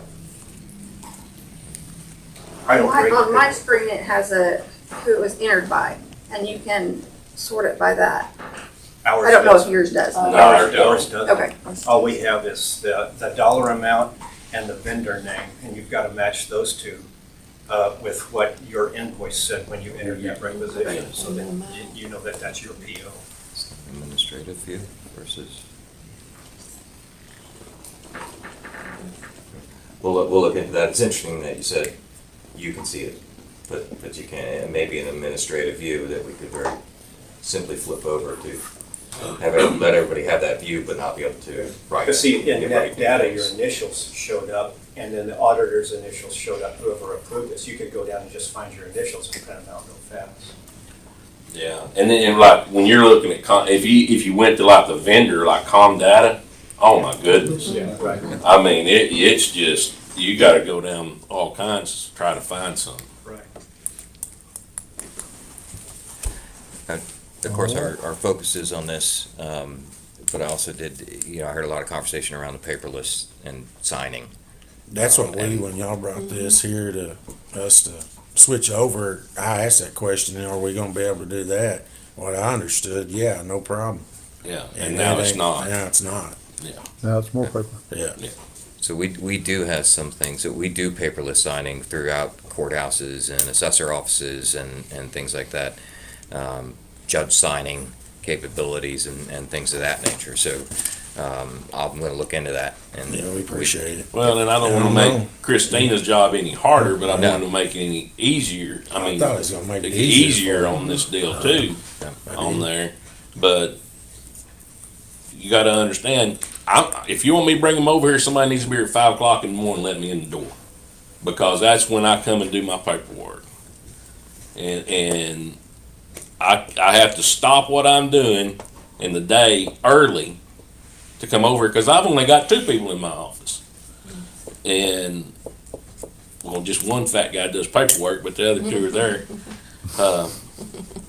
Who's he talking about? Yeah. Who's he talking about? It's just inconvenient to have to stop what you're doing early and come over here in the afternoons to do that. Or come over early in the mornings. Do it. When I thought we were fixing to do away with that, that's what this whole deal was going to do. That's what I thought too. I remember when y'all brought Mr. Rask. Yeah, we all thought it was going to be paperless. But what Christine's saying, no matter what, you don't want to go paper, so right? Yeah, okay, I'm not asking. Yeah. But at some point, you have to have it. Yeah. How it necessarily comes, if we printed it in batch at 5 a.m. or every morning or something, that would probably satisfy. Yeah, we'd have to spend more time with you to understand exactly what you need, but there's no reason why we can't be paperless too. Loretta, what will the outside auditors need as far as the paper copy or digital copy? Well, and the outside auditors are looking at digital, but if they want to look at 80 documents, they're not going to stand there and look at 80 documents on the screen. They're going to want to see paper. Yeah. Yeah. And our, for case management, for example, then we have multiple people indexing at Baton Rouge, for example, good sized city. There, multiple people are indexing, multiple people are verifying. It's all paperless. There's no, not a single piece of paper. It's screen by screen next to each other. Well, much like we made Mr. Riley drive from Austin for his $4,000 or $5,000 or whatever it was, and these guys drive from Shreveport, them auditors can drive to my office and pull files out of my files too, because we paid them thousands of dollars to do that audit. You mean the outside auditor? Yeah. Okay, anything else that we can think of for Scott or Todd while they're here and No, taking I'm it? pretty sure they got all of it. We're making notes here, that's good. I will say, if you You guys really need wanna give anything them directly, that? absolutely, Thank you. absolutely. And Have that for Kathy. if you guys need anything, have any questions or concerns, or you just think it's not going fast enough, please give me a call directly and Well, I think I'll address it. you've got a good feeling about how much of a problem we have here. Yeah, absolutely. We've got to get something resolved. Number one is the data. That's number one for us in getting it, but everything Well, else. and like we will- Mr. Maxwell we will said, he fix. doesn't know how much money he's got to work with for the week. Yeah. Is he gonna buy one load of rock or no loads of rock? So that's got to be done. Zero right now. Yeah. That's what it's gonna be until And it I gets can resolved. help you with that too. Because there is a way to look at your current. And we'll get some other people I guess that over to was do a part of additional that training training. as well. Yeah. Yeah. Does Yeah, anybody training- else? Training. Y'all got any more questions, Donnie? Donnie just sitting back there quietly, so. Yeah. That's about the same questions I have. With the POs. Okay, But we apologize for the challenges, and we will get them resolved. okay, good deal. Thank you, man. Thank you. Appreciate y'all being here. No. Okay, Thank you. all right. Motion, take a break. We have a motion to take a break, short Second. recess, and a second. All in favor, say aye. Aye. Aye, and it's unanimous. We're in a short recess.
back.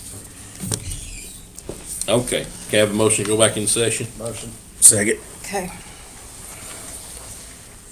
First thing, Robert, if we could, we need a table of the fire department, designation.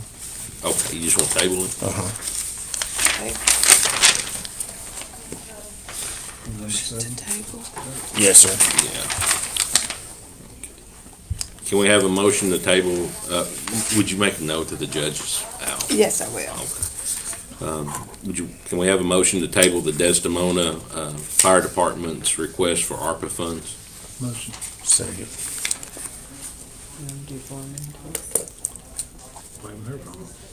No. Yeah. That's Desdemona sitting back there. Yeah, she's back there.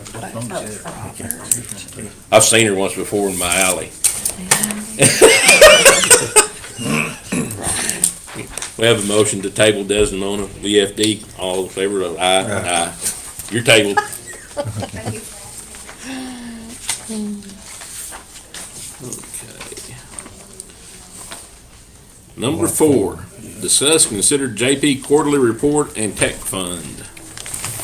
Judge Glenn got stuck with it. Judge Spear. Judge Spear stuck out on me. So, as you can see, I asked to get on Commissioner's Court, and the next thing I know, I forgot to type out quarterly. So, these are for year to date.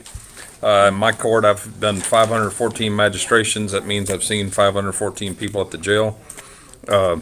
I've done 31 inquests, decedents. I've done 13 emergency detention orders, 14 protective orders. 1,326 cases were filed, and that's anything from speeding tickets to Class C misdemeanors or so on and so forth. I've got 23 active warrants still and 17 search warrants. Those are the blood draw warrants at the hospital, usually at 2 a.m. I've had 17 small claim hearings. I've had 90 debt claim hearings and 33 evictions.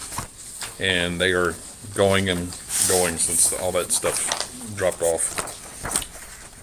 For Judge Spear, he's had 582 magistrations, 30 inquests, 17 detention orders, 24 protective orders, 1,212 cases filed, 17 active warrants, 10 search warrants.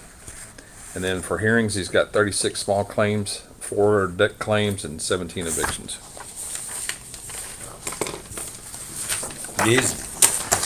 Yes. Can we have a motion to accept the JP's report? I'm not done. Oh, you're not done? Also, when we did the budget thing this year, there was some confusion. I was told one thing, and then I was told one thing by JPC, Justice Court Training Center, and told some other things by other people that I couldn't use my technology fund. House Bill 3607 clarified it, so I can use my technology fund. And this is from legislative updates. It says tech fund money may be used for court personnel salaries and benefits, or tech fund money may be used to assist a constable's office or the county department with a technological enhancement or cost related to the enhancement if the enhancement directly relates to the operation or efficiency of the Justice Court. Just want to bring that to y'all's attention. But it's House Bill 3607 that clarified all that stuff. I'm glad they clarified it. So I will be readdressing that at a later date. Now I'm done. Okay. Can we have a motion to accept the JP's reports? Motion. Second. Have a good one. Thank you, Judge. Aye. All, everybody in favor? Aye. A, B, C. A and I's. Item 5, 911 update and cooperative dispatch. Guys, I don't have anything to. Okay, good. Sit down. I'm still doing the same stuff. Thank you for that. No. No, that's Julie's. Item 6, discuss and consider using American Rescue Act funds for records management system for the sheriff's office. I wish I was here before the financial people. to talk. Oh. Did I not tell you last time that it's not a good time to be bringing software stuff? I know exactly what this thing does. I know exactly how much it'll cost. And I know exactly it's section 1.8 that will allow you to do this under ARPA. Mm-hmm. Do I get one? Sure. Okay, thank you. It's a lot, but not near as much as everybody else has been asking y'all for. And this one will actually impact y'all directly and not the taxpayers. So we have a unique opportunity to upgrade and update some much needed software and computer system upgrades by using the money that has been given to us. Net data is old. It's extremely antiquated and out of date and with no possible help in sight. We have a lot of problems over there with efficiency and trying to get information, trying to even just to get it to print correctly onto the correct printer, without printing confidential information to somebody in the courthouse. That happens from time to time, and we have no idea why, especially her office. So this right here would allow us to integrate into the CAD system that we just got for dispatch. This is the RMS, the Records Management System, Jail Management System, and Mobile System that integrates all together seamlessly into the CAD system, where we're all sharing information in real time. All the emergency services are sharing information in real time. Cisco has already signed on to they're going to eForce as well. They're using ARPA money to do it. Langford said that was fine. That's exactly what this money is supposed to be used for, stuff like that. As you know, if we want to relate it back to COVID, dispatch keeps track of all the COVID, puts alerts onto the people and the addresses that have COVID, and this would allow us to tie in and have that information in real time. We could also put in alerts and information on COVID back as well. Cisco will be able to link into this. Eastland is looking at getting this and using their funding for some of their funding to get this as well. And we will all be linked together. This will also include fire departments. Cisco Fire Department is getting on it, and hopefully Eastland and Ranger. And we've been having discussions with the police chiefs and fire chiefs throughout the county over the last year multiple times about going in this direction to start linking up the entire county emergency services together to be able to share in real time information. If Cisco deals with a person, we would be able to see that. If the CAD runs a person, if dispatch runs a person and has information on them, we will all be able to share all that information back and forth. It'll flow back and forth. This is CJIS compliant, whereas I've yet to see proof that net data is. Somebody said they think it is, but I haven't seen anything. Net data, as you know, I'm required to be CJIS compliant, and I'm working toward being that way. This would help me get there faster. It's NIBRS compliant. We have lots of problems with NIBRS. We're required to report NIBRS so that we can get grant funding. It's a voluntold system to do NIBRS, but if you don't, then the county doesn't get any grants. So we do NIBRS, and to do that, we have to do it correctly. And it's a major, huge pain to do it through net data. They do not keep up with it correctly. We're constantly having to go back and maneuver to make it submit to the state. This works with all the printers. That's impressive right there. It's Windows based.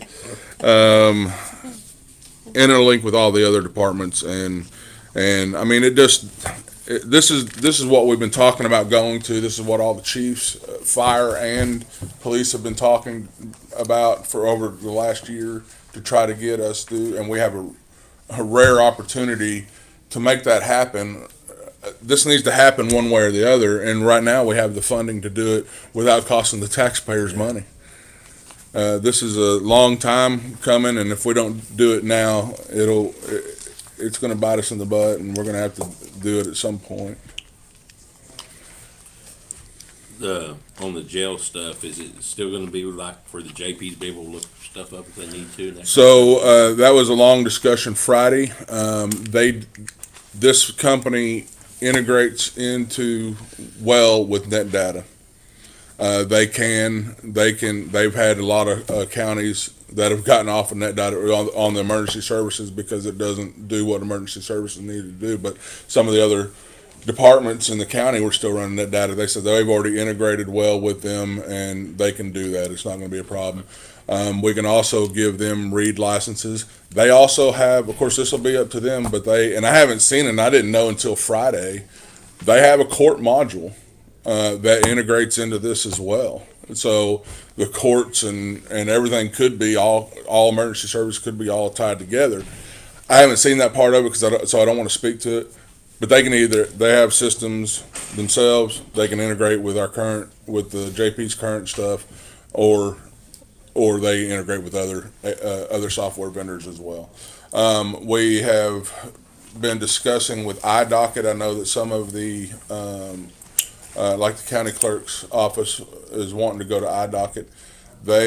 I got the owner of iDocket in touch with the owner of eForce, and their teams are both working together, and they have been working together over the last 2 months to integrate, and so that they can change information too. So no matter what, if they stay with net data or go to iDocket or go with them or something else, it can all be built out. So I would love to do this. This is going to get the sheriff's department a long way down the road. And emergency services in general for the county. Turnkeys 133, 718, 43. Yes, sir. So that includes all the software to switch over, and that includes all the servers and computer systems and all that stuff, which is going to allow the new servers and all that stuff has to be done for this, but it's also going to open the door for me to be able to do other stuff that's been needed over there. That's going to include that. So this is going to be a home run grand slam on multiple levels. Is there a annual fee? There is. So for everything, it would be $16,427 annually. Right now, I'm paying $19 something per year for net data, just my section of it. Now, I wouldn't be able to get rid of net data completely, just because of the years and years and years of information that's actually in there. So my thoughts is to get that down to like one license, a read-only license into net data, and so that I can access the old information. Now, we own the information, so I'm not exactly sure how that'll work, but I'll exchange my net data money for this. Because not everybody would need a net data license after that. We'd have like a hard date. Once this was installed, we'd have okay, we're no longer entering information into net data as of this date, and this date we'll start entering into eForce or whatever. It'll take some, maneuvering and figuring stuff out, new processes and everything. Everything takes figuring out, especially when you've been doing, net data for 20 or 30 years. There's going to be a little bit of, how do we do this now? How do we do that? But, man, we've just got to move forward. We've got to figure those processes out and move forward.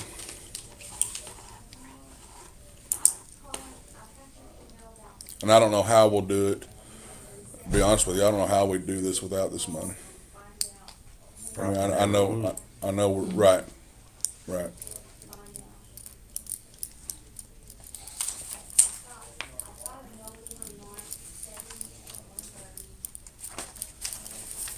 I make the motion to let him buy it. Before you do that, Yeah. we need to get with legal because this is federal grant, Okay. and need to make sure that we are complying with all bidding requirements. There is an exemption when it's sole source. I figure it's like the 50,000. Right, but that is a legal decision, not Okay. an auditor decision. Okay. This of course, this is all part of, will tie directly into the CAD system, that is eForce. So, I'll be asking for that exemption, whatever that looks like, because they're the only ones that can tie into their own stuff. To make this work, it's across the board to eForce, or else it ain't gonna work right. And I told you, I No, I think know, the I'm not- exemption will work, but right. I want to make sure that we're not paying $133,000 out of county funds. Right, I agree. That's what we're trying to avoid. So you want to make the motion to do it after, with the approval of? Yeah. I'll second. So motion to accept this. To allow the expenditure for the eForce for the sheriff's office with the approval of the attorneys. With approval. Okay. Of attorneys. Yeah. And I don't know whether he'll send it. He probably will. Yeah. Since it's ARPA. Yeah. Who? He made it. I seconded it. Okay, Ronnie. Okay, I'm with you. Everybody. All in favor? Aye. Aye. Awesome. Thanks, guys. Most appreciated. Thank you, Sheriff. It's pretty cool. Don't you call and ask me to bring you anything. You're gonna get Paperless, baby, paperless. Yeah.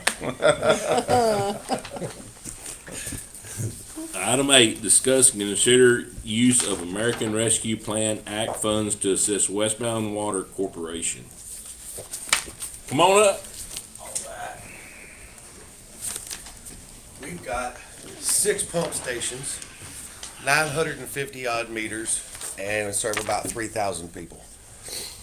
And it's getting to the point to where we are getting close to the limits where we're gonna have to start telling people you can't have a meter.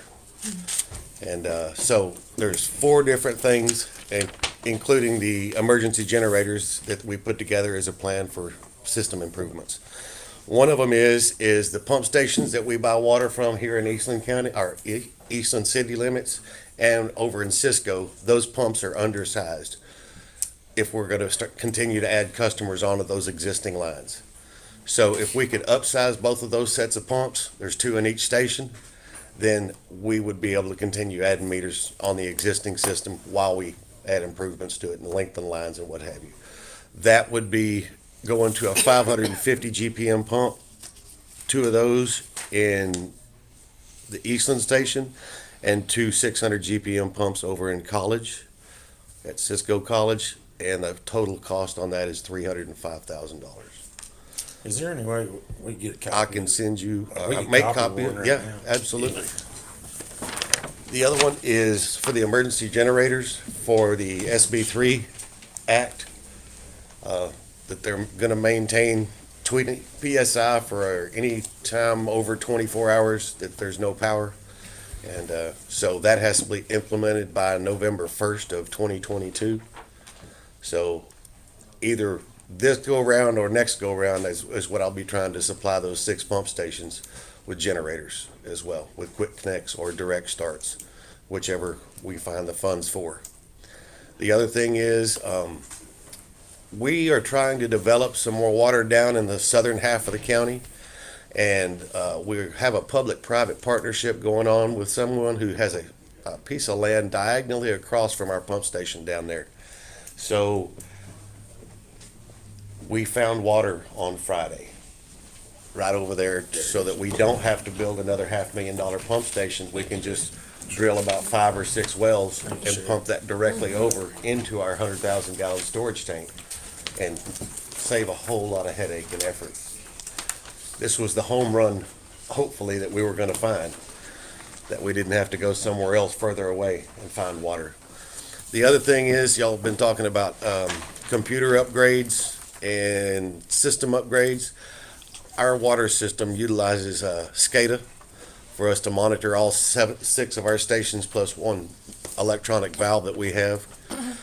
That system is about 16 years old, and they tell me that that price that you see, $173,000, would purchase the software, the computer to run it, and the license to go with the software for a yearly software.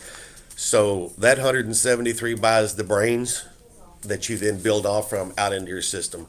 And the gentleman that has been working on these and implementing these in different water systems, he said it's not unheard of to spend all the way up to about $1 million for a system that has half as many customers in it than we do.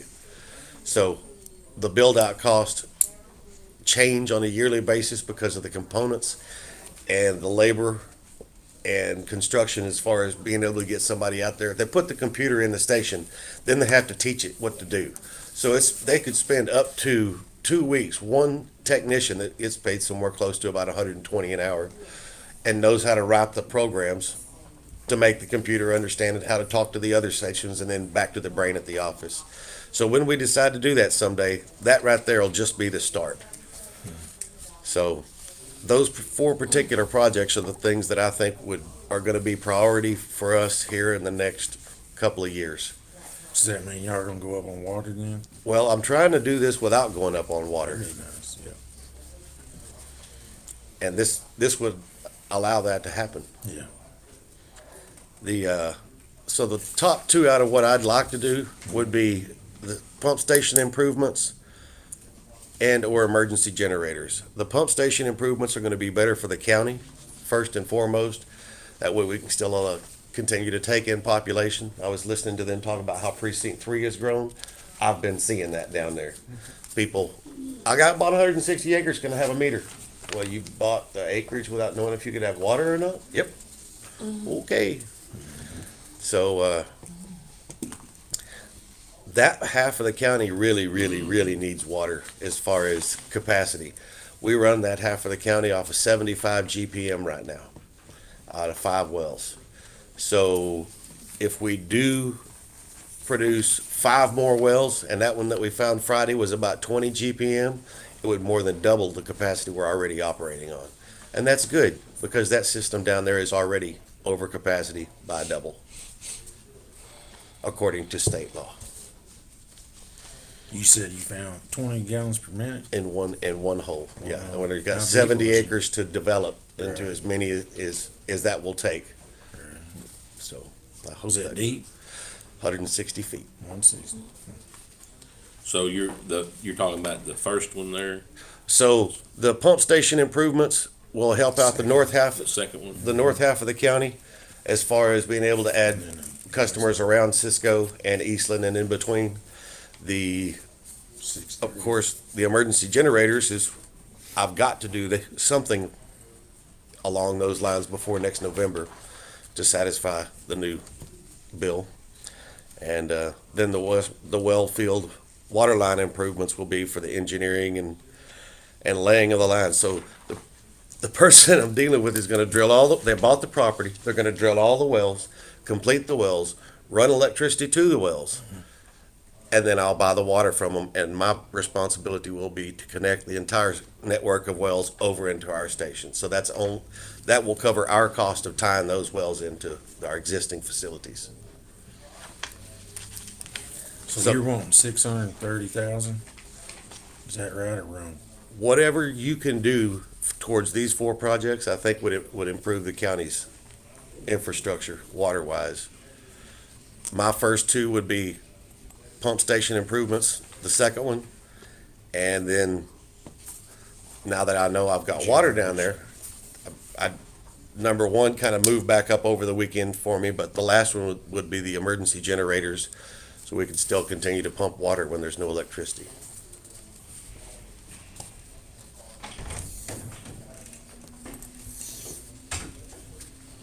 I'm good with the pump station improvement. I think we can only do 1 of the 4 this time around. Well, that's what I figured, but I just kind of wanted you to have all the information I'm looking at. I appreciate that. Because, I mean, I know Andy's got some people right on the line with me that can't get water right now because you can't put another meter out there because they called me too. And wanting to know if there was any other type deal north of town out here. And On 183? yeah, Yeah. The problem with that line is that state law says a 2-inch line can only have 10 meters maximum on it. And it had already 10 meters. yeah. So that's it. So But in that money, we are going to improve. Once we improve the pump sizes there, then you can put another meter down there, because Right. where that goes from 2.5 inch to 2 inch, those you're talking about right there are on 2.5 inch. So they would be able to, but there's not enough pumping capacity to provide it to them legally. what do you think, Junior? I'm all about helping y'all on the water stuff or whatever. My question, Mr. Rader, do we have kept up with the dollar that we've been giving out? Okay, so let's talk about that quickly. Yeah. Because the hospital, we've committed 100,000. 500,000? Yeah. I'm sorry. I'm Okay. thinking. The VFDs, for all 8 would be 200,000. Mm-hmm. If we did this, that would be We did- 305 this year. Yeah. Yeah, sure. And Jason's, but we did 5 for the I would never forget water you. district. We did 5 for the other water district. That's what I was thinking. Yeah. For 500,000 Yeah. for Generators. for Eastland. yes, thank you. And then SO software. We're now, let's just say 140, yeah, round it.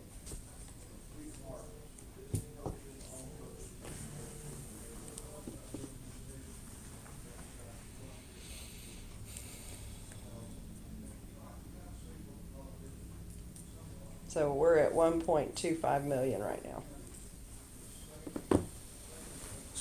I'm good with the 305, and help improve the pump stations.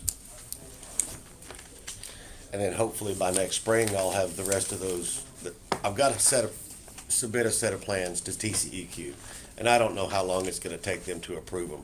But once they approve them, then we can go down there and start poking holes around, see how many wells. We're maybe 5 to 7, which ought to take us somewhere upwards of 140 gallons a minute, hopefully. But back to it, Mr. Rader, you said we was up to what now? 1.25 million. And then we got 1.7 in there? But at this point, I think we're going to have to get a grant I administrator. thought you'd have it on. I really did Yeah, thought it'd I be did. on this agenda to go I out for thought the. it was too. Well, I kind of wanted to see what Everybody's everybody was coming with. Yeah. And then if you want to do premium pay for employees, For sure, yeah. we've got to factor that in too. Did That's they what I- say anything about that the other day? No, and that's just what they were talking about, that you can do premium pay, but it's got to fit into that $13 an hour, and you've got to include fringe. So we would have to actually do it, like calculate it, and say if it's 150 hours, we'd have to make sure everybody that's getting paid had worked at least That many hours. 150 hours. Over that. Yeah. And then again, the $50,000 maximum. So we couldn't do it for any employee that made over $50,000, including benefits. And see, that's going to be really, really close. Mm-hmm. Because insurance, when you start figuring in the insurance and retirement Right. Right. and all that on that.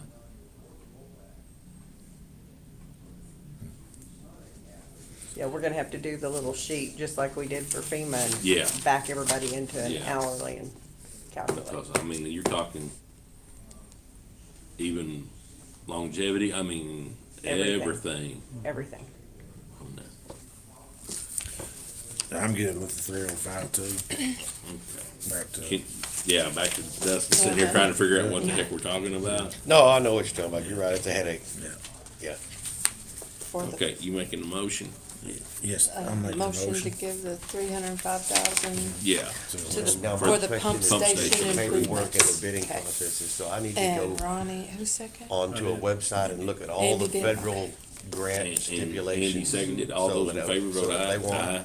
a bid from 3 All engineers, ayes. a bid from Okay, all 3 pump ayes. suppliers, a bid from 3 electricians, a bid from No, Judge. 3 different, everybody, or whatever their We their have a stipulations RR. are. Right, We have and a RR and county an A. policy or Texas laws, if it's We'll over just have 50,000, to skip number you have 10. to bid it. That's Right. him. So, yeah, we'll kind of I have mean, to talk number about that. 9. We may have to get We'll legal have involved on to, this. we'll go to I number would, 10. I would like it, Yeah, because I don't wanna step outside their lines. For I think pump it's a great station. opportunity they've given us, and I want, do Which not one we wanna going mess it to? up. Number 10. Number 10. Yes, you serve the west side of the county and we need to help you We'll too. get you squared away, buddy. Thank you, gentlemen. You bet. Ladies, I really appreciate it. See you later. Have a great day. We'll have to skip 9 because it's the judge. We'll go to number 10. Discuss, consider county covering cost of flu shots for county employees. Loretta's gonna give everybody a shot. Yes, y'all just line up. We'll let y'all go first. Yeah. Some of us may get bruised. Yeah. I've seen some of them big old needles. Galia has contacted Love Oak. They're available to do flu shot clinic for us on November 1st, the afternoon. The county has paid for employees' flu shots before and just want to see if that's what the court would like to do again. I'll make the motion that we pay for the flu shots. We have a motion to pay for the county's flu shots. All everybody in favor, vote aye. Aye. Thanks for doing that, Miss Loretta. Yes, that was Galia. Yes, thank y'all. Thanks, I love my flu shot. Do what? Me too. Does the county pay for the vaccine shots still or no? For Didn't last year, I just got flu shot, No, for COVID, no. Was that a one-time deal? Well, and that, we really didn't pay for it. There was no cost. There's, to my knowledge, there's still no cost for it. Okay. Yeah, it's I free. think so, yeah. Do you need one? No. Oh, okay. We got some Durapin Ronnie's got. I'll give you a That shot. starts November 1st. It is on On November November 1st. 1st, okay. And it'll be here in the courtroom. Okay. So we'll let Judge Fields give everybody a shot. Yeah. Item number 11, discuss, consider, and adopt 2022 Eastland County Resolution Indigent Defense Grant Program. It is time to adopt a resolution for the Indigent Defense Grant Program. We do this every year. Each of you has a copy. There is one change though. This is due by November 1st, I believe, where it's attested. It needs to say Donna Robertson, Deputy County Clerk.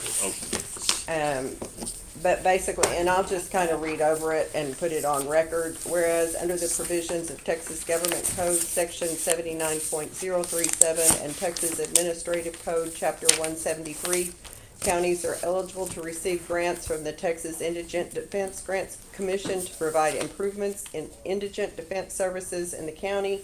And whereas this grant program will assist the county in the implementation and the improvement of the indigent criminal defense services in this county.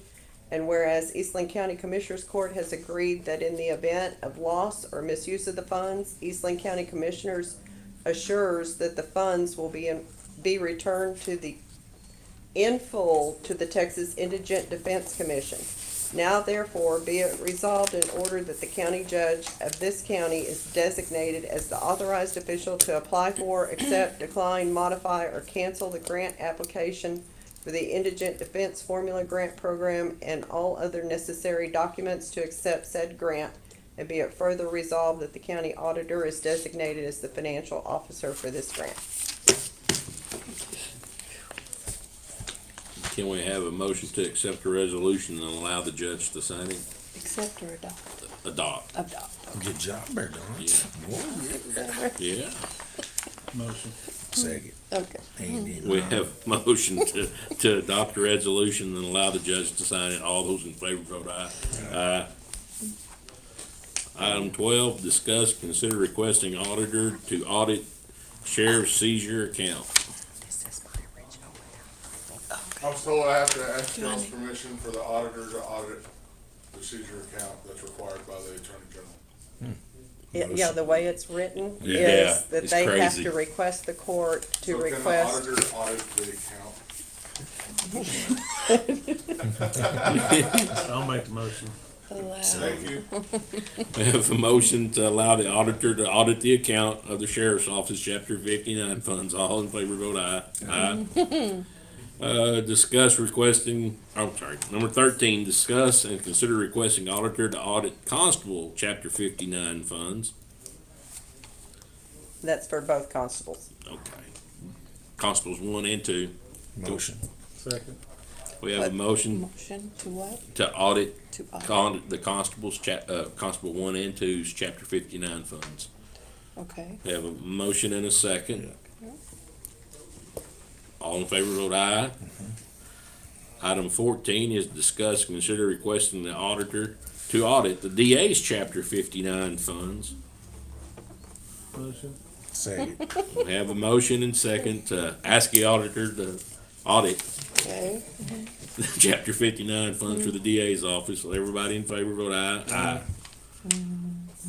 Item 15, update on the burn ban. It's off.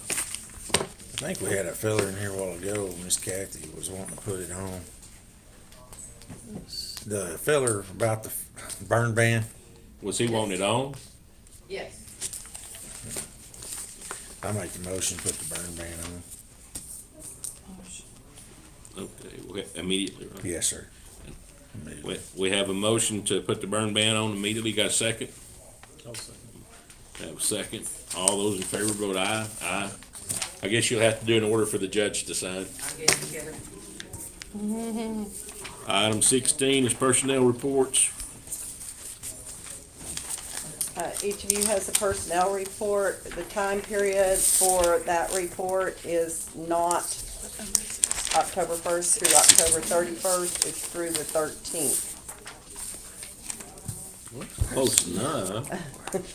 The numbers are right. Yeah, they're just kind of switched. During that time period, there were 2 new hires, 1 full-time jail guard, and then another full-time jail guard. I guess they were both called jail guards. Can we have a motion to accept the personnel report? Second. Okay. We have a motion to accept the personnel report. All those in favor vote aye. Aye. 17, budgetary and appropriative matters. A, additional revenue. None at this time. B, emergency amendments. None at this time. C, reverting. Amendment changes by fund. None at this time. Is that C? That's because none of us can see what we got in there that we gotta change. Including Mr. Redder. D is report of financial condition. Yes, And man, did it get bigger. it did. It got a lot bigger. Because what you're used to looking at is the first section, which is the cash position report. And there are the first 3 pages, I believe. Yes. The first 4 pages are all of the funds that are on the September fiscal year. And then the next 2 pages are juvenile and adult probation because they're on an August fiscal year end. And these are as of the end of August.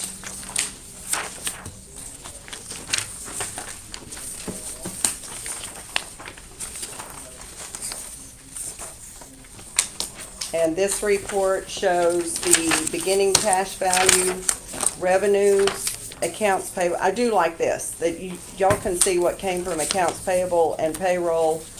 And right now, everything's in other because what pulled over from net data to GFA is considered other.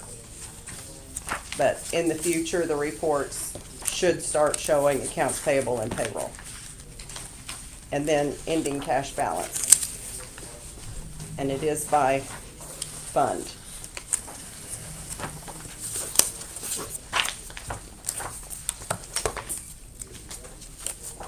And then after that is the management report from First Financial Bank, listing the securities for all of funds for Eastland County.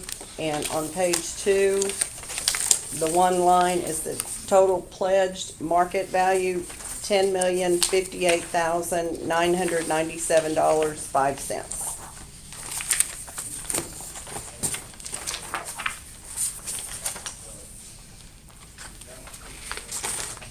And I will tell you on page 4 of the cash report, you'll see that payroll clearing and operations clearing have 4.5 million and just over 5 million. That is not correct.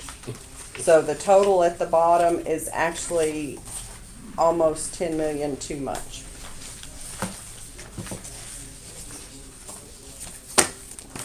Then is a pledged security listing for Prosperity Bank, and the total pledged market value from them is $245,826.26. The next page is an authorization to release pledge. One of our securities had matured, or it was called, and Judge Field signed to release that maturity. The next 2 pages is the interest report. The current column is this year to date, and the history column is last year to date. As of the end of August, interest earned for all funds, $15,159.87. Same time last year, $91,591.67. Then the next 97 pages, maybe, is statement of revenue and expense, and it is showing every single revenue and expense line in all the funds.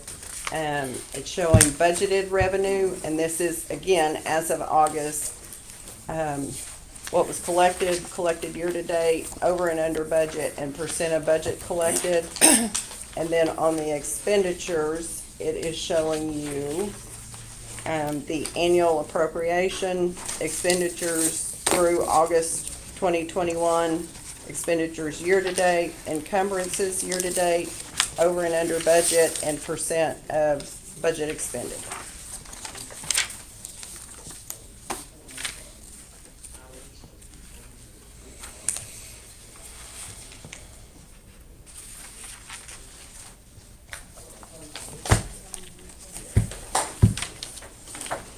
Next report you should see is the month-ending bank account totals for August. You see that? Yes, ma'am. Okay. Well, we're getting back there, wait a minute. It's why I get a long call. It's page 98. Yeah.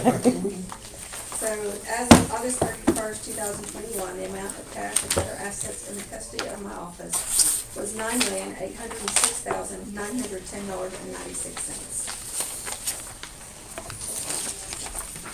Your mid reports aren't gonna be this big, are they? On what? Yeah, like oh, you're kidding. I'm gonna ask them if they can do a total by fund, like was done previously. Right.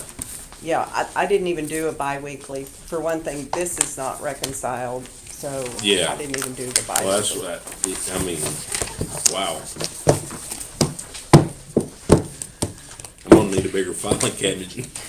I know, and I think I dropped my paper budget. She did back and forth. Yeah. Yeah, I did on yours do two-sided. Yeah. Just more ink. But you can read it. Yeah, it looks good.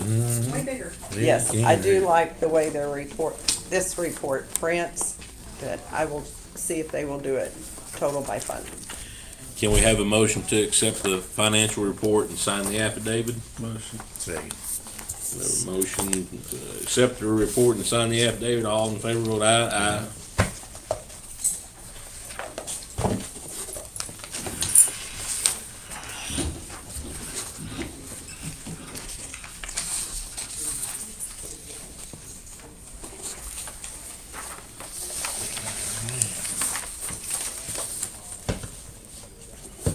And they did look at the reports that Net Data produced when I was at conference. So we sat and compared reports. So hopefully they kind of go that direction. Was that for D? We're on D right now. Yes, yeah, we just did D. We're doing E will be on the back of that report, the very back. Oh, okay. The investment report. Okay. Yeah.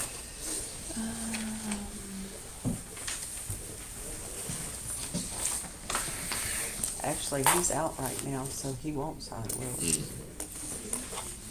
I doubt We he'll. want to put absent on those for them. There's two more. Now turn it over. So.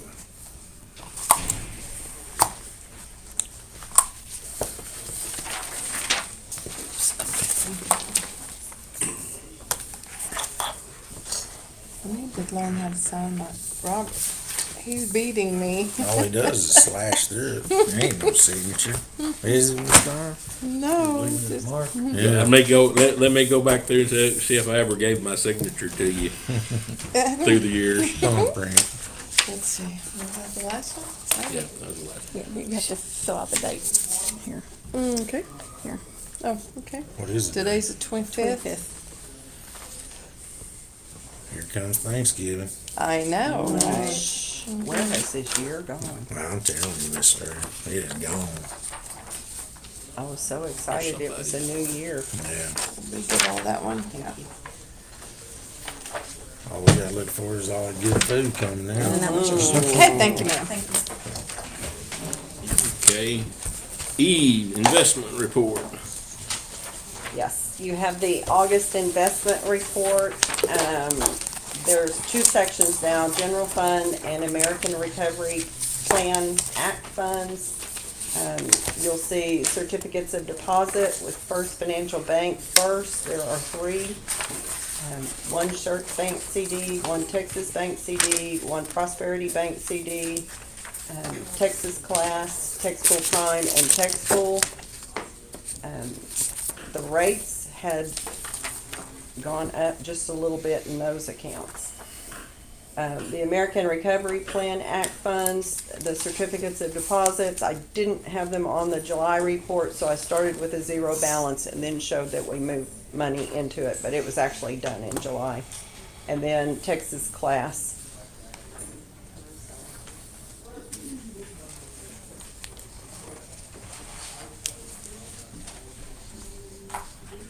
And the collateral on cash balances and bank certificates of deposit was adequate for the period. This report is made in accordance with the provisions of Government Code 2256, the Public Funds Investment Act. The investments held in Eastland County portfolio comply with the Public Funds Investment Act and with the county's investment policies and strategies. And I do need to tell you that the certificate of deposit in the American Rescue Plan Act ending in 5431 did mature and renew on October 7th. Can we have a motion to accept the investment report? Motion. Second. We have a motion to accept the investment report as presented. All in favor, vote aye. Aye. Financial reports. You got any? I have one. I think it's all, tax office, yeah, motor vehicle, yeah, just have one. The DMV. DMV. I don't guess, does the judge have any that I don't have? I don't know. You got a. You didn't have any? Okay. Okay, can we have a motion to accept the financial report as presented? Motion. Second. We have a motion to accept DMV report. All in favor, vote aye. Aye.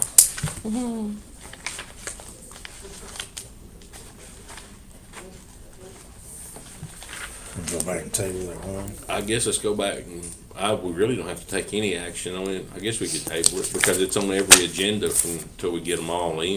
Yeah. What's that number? I need to know, because I can't pay the fire departments their support unless y'all have their contracts. But they're for next year, aren't they? That's what I'm paying now, is this year's support, 2022 support. Yeah, but I thought they're dated for next calendar year. Are they not? Should be. So are they? I thought it was for this year, the calendar year.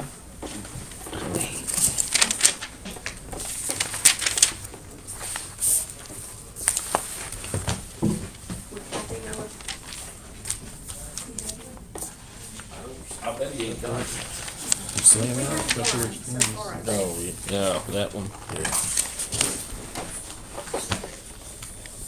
Oh, there's Rising Star. City of Eastland. Sound like there's a Carbon. party in there. Yeah, no. What was that, Carbon? Yeah, Carbon? yeah. Rising Star, City of Eastland, Carbon, Ranger.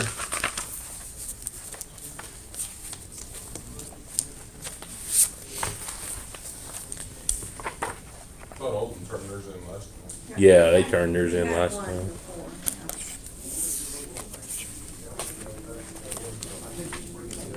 Okay. Nice to meet you. Yeah, he's got That's way out. Right through there, yeah, just go right through there. Thank you. What do you have for me? We're trying to do the only thing we got left is Oh, these. okay. So I was gonna, Sorry. I was stealing your stuff. What's yours? So, Number 9. number 9, did we just start it? Yes, sir. Yes, Yes. sir. Yeah, we just trying to figure out what we had. Okay, number 9 is, discuss, consider approving, executing contracts and entities for dispatch services, rural fire suppression. All right, so we've gotten, for the record, Rising Star has sent theirs back to us. It's been signed by the Rising Star chief. We have gotten the City of Eastland firefighting contract back. It's been signed by the mayor.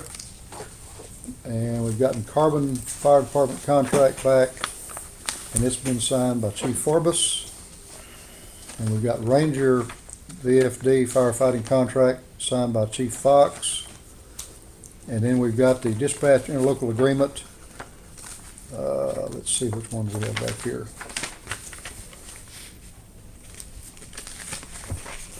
And it looks like this one has been signed by Rising Star. Let me make sure about that. Yes, this one's been signed by Rising Star. Now, if you remember, we've sent all of these out without me signing them, so they're back in now. And can I have a motion then to accept those back in and to sign off on those VFDs and this one dispatch agreement? I'll make it, Judge. Second. Okay. Motion made and seconded. All in favor, say aye. Aye. And Donna, are you sure that you got all the names on those? Yes, I'll read them back. I have Rising Star, City of Eastland, Carbon, Ranger VFD, and Dispatch. And dispatch is with Rising Star. They're with Rising Star. Right. Okay. Right. I'll get those signed and get you, I'll let you have all these if you'll get me a copy back. Yes, I will. Loretta's gonna want a copy as well. And you'll Okay. have to attest my signature. I Okay. don't need a copy, I just need to know that. Okay.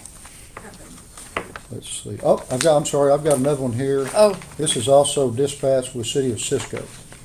City of Cisco. So may we have a motion to also approve the dispatch and allow me to sign with City of Cisco? Oh my gosh, there's another one in Oh, here. hang on.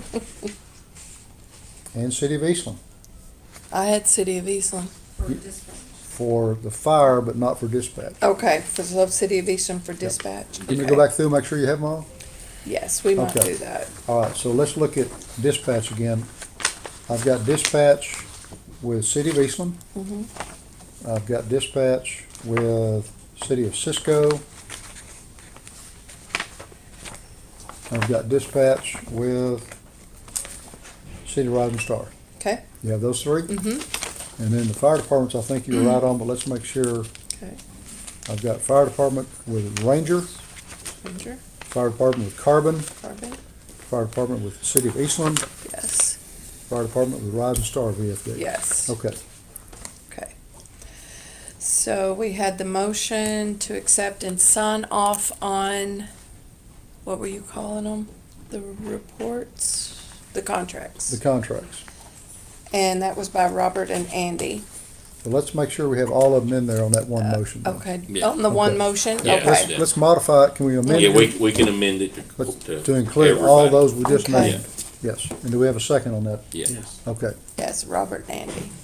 Right. All in favor, say aye. Aye. Any opposed, same sign, and that carries. And I will sign these, Donna, and get you to attest them, and if you'll get me a copy back up here. Yes, and give them Loretta out- needs a Back out to copies the too. entities and back out to Loretta as well. Judge, we gave you permission to sign the county resolution for the indigent grant Okay. fund also. Oh, do you have that, Donna? Where he Thank can y'all for sign? letting me take a little Which time one? out What- there with what number Senator was that? Birdwell. He's gonna be our new senator. It's that one sheet, one piece of paper. That Loretta 11. needed. I think that We is, put the burn down too. That's- Oh, the burn ban is back on? Yes, sir. Okay. Did we get a new, right there it is. I got yours and What was the mine. vote on the burn ban? 3-0. 3-0? Yes.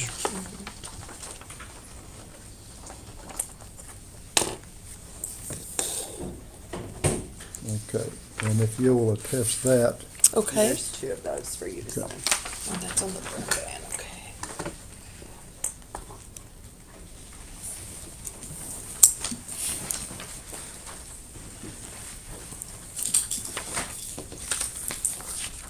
all right. Okay.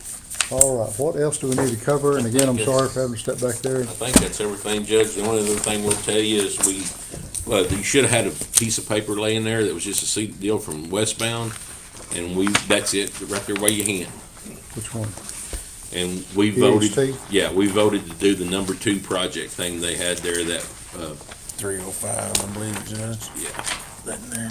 305,000 for yes, westbound? yes. What are they actually going to get done? They're gonna put new pumps in the Cisco pump station and the Eastland pump station. Okay, But we requested that you ask legal before we do it. And there's another one Stipulation. that on the Jason's. software for the sheriff's office, need to ask legal on also. Yeah. now, when you say ask legal, what do you mean? We want I them don't know, to, that's what Loretta said. we want them to draft, do we want westbound to draft some kind of an MOU? Well, we'll probably need MOU from everybody other than the sheriff's office, but I will email you on the sheriff's software what we need to find out. Okay? Okay, so this EHT bid for 305,000 was approved for Yeah. westbound. And I don't think there'll be a problem with the improving pump station on the water infrastructure. Well, I'm still a little fuzzy on what you want legal to actually do, or do you want some kind of a agreement that this is No, eligible? Yeah, I'm not sure. And we're discussing bidding, and because the pricing on that, I believe, is like several different things. It's not just one person doing turnkey. Okay. So we may have to get legal involved on that, but not right now. Because it's over, because it aggregates up to 305,000. Right. Yeah. Okay, okay, Right. okay. Okay, And that in there was the sheriff's, those weren't legal. Yes, sir, that one. Yes, And sir. I'll email you on the sheriff. okay, I'll send that off to Bass or Allison. Okay, what else then did I miss? we voted you on several committees, but you'll find out later. You're giving the flu shots. Yeah. I'm so tired of turning on TV and seeing somebody get stuck in the arm with a needle. It makes my skin crawl a little bit anyway. And now it's gonna be done right here at your table. Well, that's just the flu thing that we've done for years and years. So If they don't want to stand up, you can just lay them down. You guys, well, thank y'all for covering for me while I talk with our new senator. I do have one more Didn't you say question. you wanted Yes, I was to gonna ask get- Ms. Larry, are you want gonna this? put that on the agenda next time for, on the ARPA fund to, It's on the agenda for next time. already? Yeah, For Judge what? took care For of what? it. How'd you- oh, I didn't know Employee that. ARPA fund. Yeah, I'll put it on there. And also to discuss, hiring a grant administrator. That was the one I was asking, Okay. yeah. I did not have that one on there, but let's That's make sure the one. before you leave that we get Kathy to know that it needs to go in there.